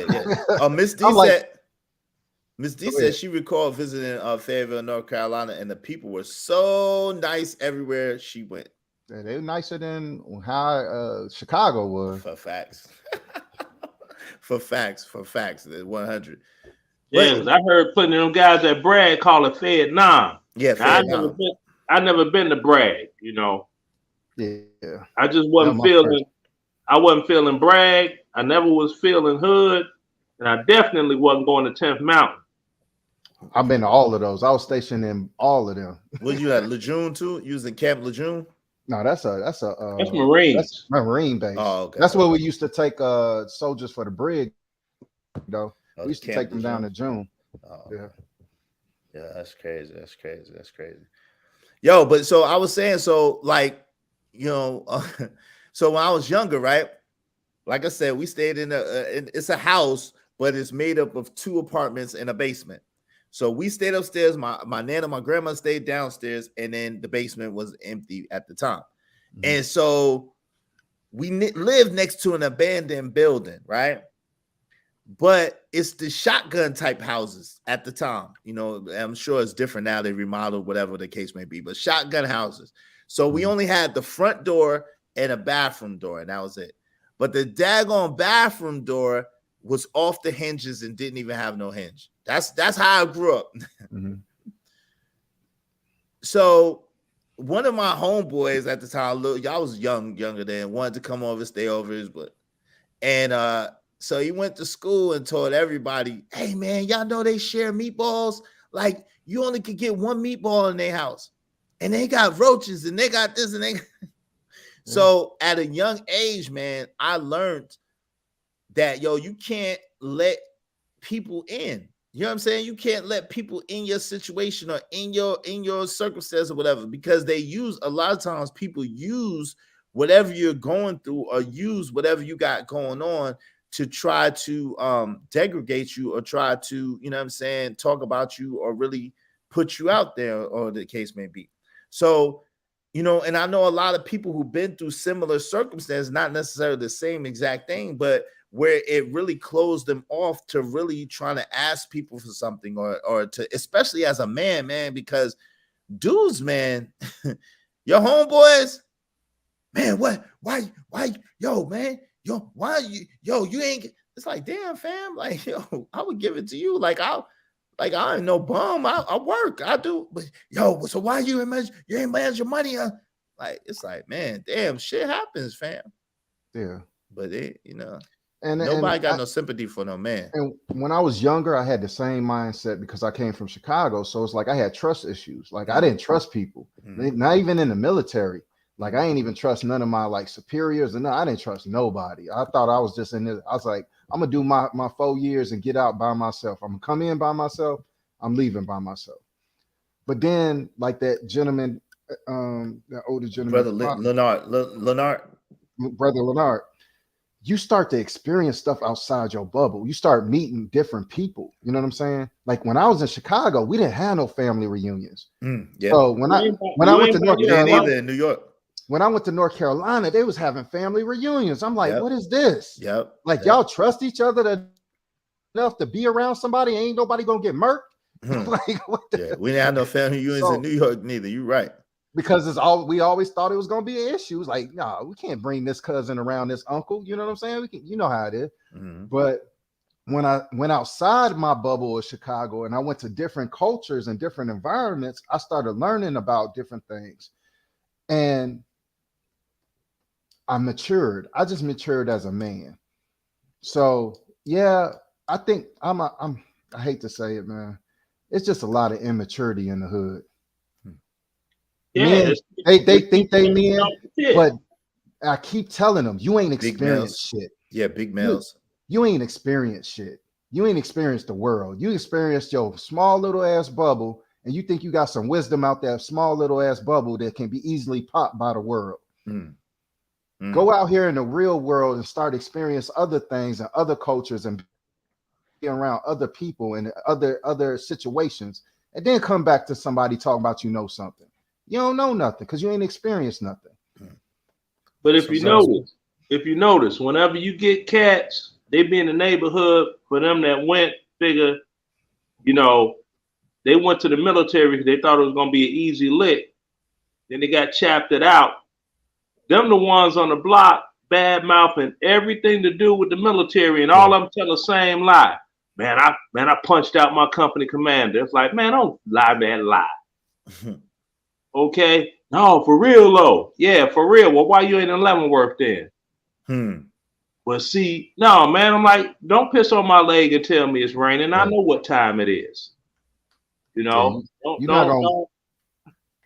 definitely not gonna punch out no commander and not get court-martialed. Thank you. You going to Leavenworth. Yeah. Kansas. You're gonna be hanging out with Dorothy and Toto without her or the dog. You dig? But those the individuals that join the military that don't mature. Exactly. Yeah. And it's real simple. All you gotta do is shut up. And they tell you as soon as you come in, it's just 4 things I need you to do. Be where you're supposed to be in the right uniform, do what you told, and I forgot the last one, but shut up. And just shut up probably. Yeah. I tell people I like, you want to make your life easy? There's 2 things you can say. Roger, Sergeant, moving, Sergeant, and walk away. They ain't gonna have nothing else to say to you. You gainfully employed, as is said. And they ain't gonna, but it's always gotta be, and I know you seen the one when you was in, it's always gotta be that one. That one that gotta buck the system. That one that's got an axe to grind, got something to prove. And that's the one that gets an example made of them. I hate to say it. I had plenty of soldiers, skin folk. They just wanted, hey, they out to get me. No, man, you just ain't doing the right things, man. You just don't want to do what you need to do. You don't want to mature. I used to tell them, you just immature. You think you can go out to the club, do what you're going to do in the club, fight people in the club, and they supposed to understand when you get back to formation in the morning. Mm-hmm. And you get hit with that alcohol-related incident. Yeah. No, it don't work like that, man. It's just a lack of, it's because I'm black. No, I ain't got nothing to do with because you black. Yep. They don't understand our culture. What you mean they don't understand your culture? You over here trying to knock people out because you drunk and you talking about your culture. You got all that liquid courage and shit. Oh, now you want to act out. You want to act out all your. You want to act out all your hood fantasies. Shit you never do on the block, but you're gonna do that here because you think they don't go hard because they ain't from the hood.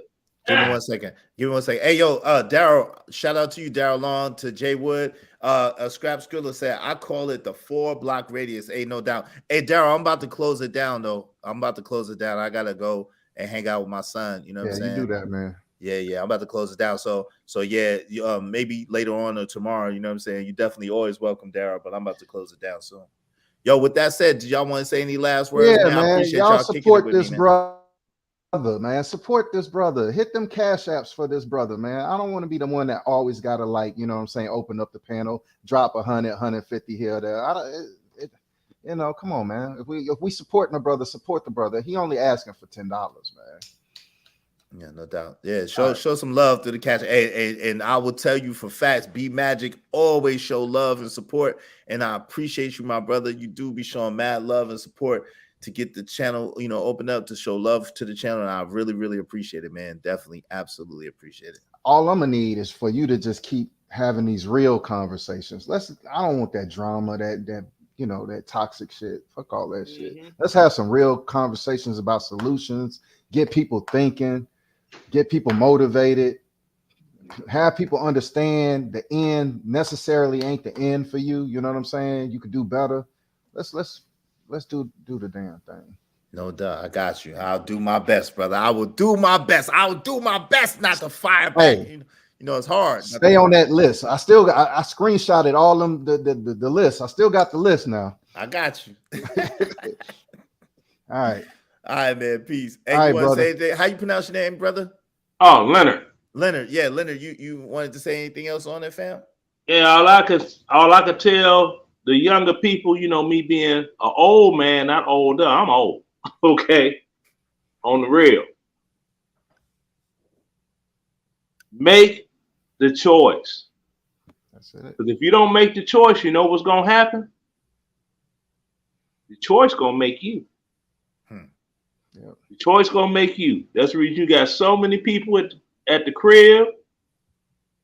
They down Menard and worse downstate because they let the choice make them. They think they nickel slick Rick. And yeah, you know, folks gonna be down for me when I, you know, whoop-de-woo. Okay. Now you 6 hours downstate away from Chicago. Your peoples ain't even coming to see you. You know what I mean? Menard is like down there by SIU, Southern Illinois University. It's way down there. Who gonna take a 6 hour drive way down there? And if anybody, I've heard of it, I don't have personal experience doing it, but peoples that went to see them on visiting day and the degradation that they go through, the searching and the patting down, and it's almost like they finna keep them. They might as well tell them to squat and cough and hold, you know, just to come visit somebody. You know, it's demoralizing to come and visit somebody. So, you know, people ain't trying to go through that. And you got a 6 hour drive. You'd have been demoralized. Now you mad. You done got your visit. Now you driving 6 hours all the way back up to Chicago. Pissed off over what had happened to you in the correctional facility. You just trying to come and visit somebody. Don't put your people through that. You know, they think it's gangster. Yeah, you know. All right. I mean, I was in the county before. I was in JJ house. You know, that's minimum. Open bay, whoop-de-whoop. You know, what, 2015, I called a gun. You know, I went back to Chicago to visit from Georgia, called a gun case over on North Avenue in Moody. You know, and I was wrong. I deserved it. And, you know, but we're gonna have to talk about that another time, my brother. I appreciate you, brother. Yeah, man. So hey, y'all be easy. You too, and keep doing what you do, man. Thank you. I appreciate you, man. Thank you, family. Thank you, B Magic. I appreciate you, man. I'll let you later, man. I'm gonna email you later. All right. All right. Yeah. Peace and blessings, brother. Yo, man. Thank you to my brother B Magic that set it off for the panel. I appreciate Artichoke Hearts that hit the Cash App, and I appreciate Corey Love. Thank you for hitting Cash App as well. Yo, y'all could have been anywhere in the world, but y'all chose to be here with me, and I appreciate each and every one of y'all checking out the show. Thank y'all. Thank you to Leonard that came through, my main man. Say Like Podcast, and my main man B Magic, man. Y'all be easy. Y'all have a good day. I may do a stream a little later on. I don't know, but if I don't, I'll check y'all out tomorrow. Peace. I'm gonna leave y'all with something before I go. Peace.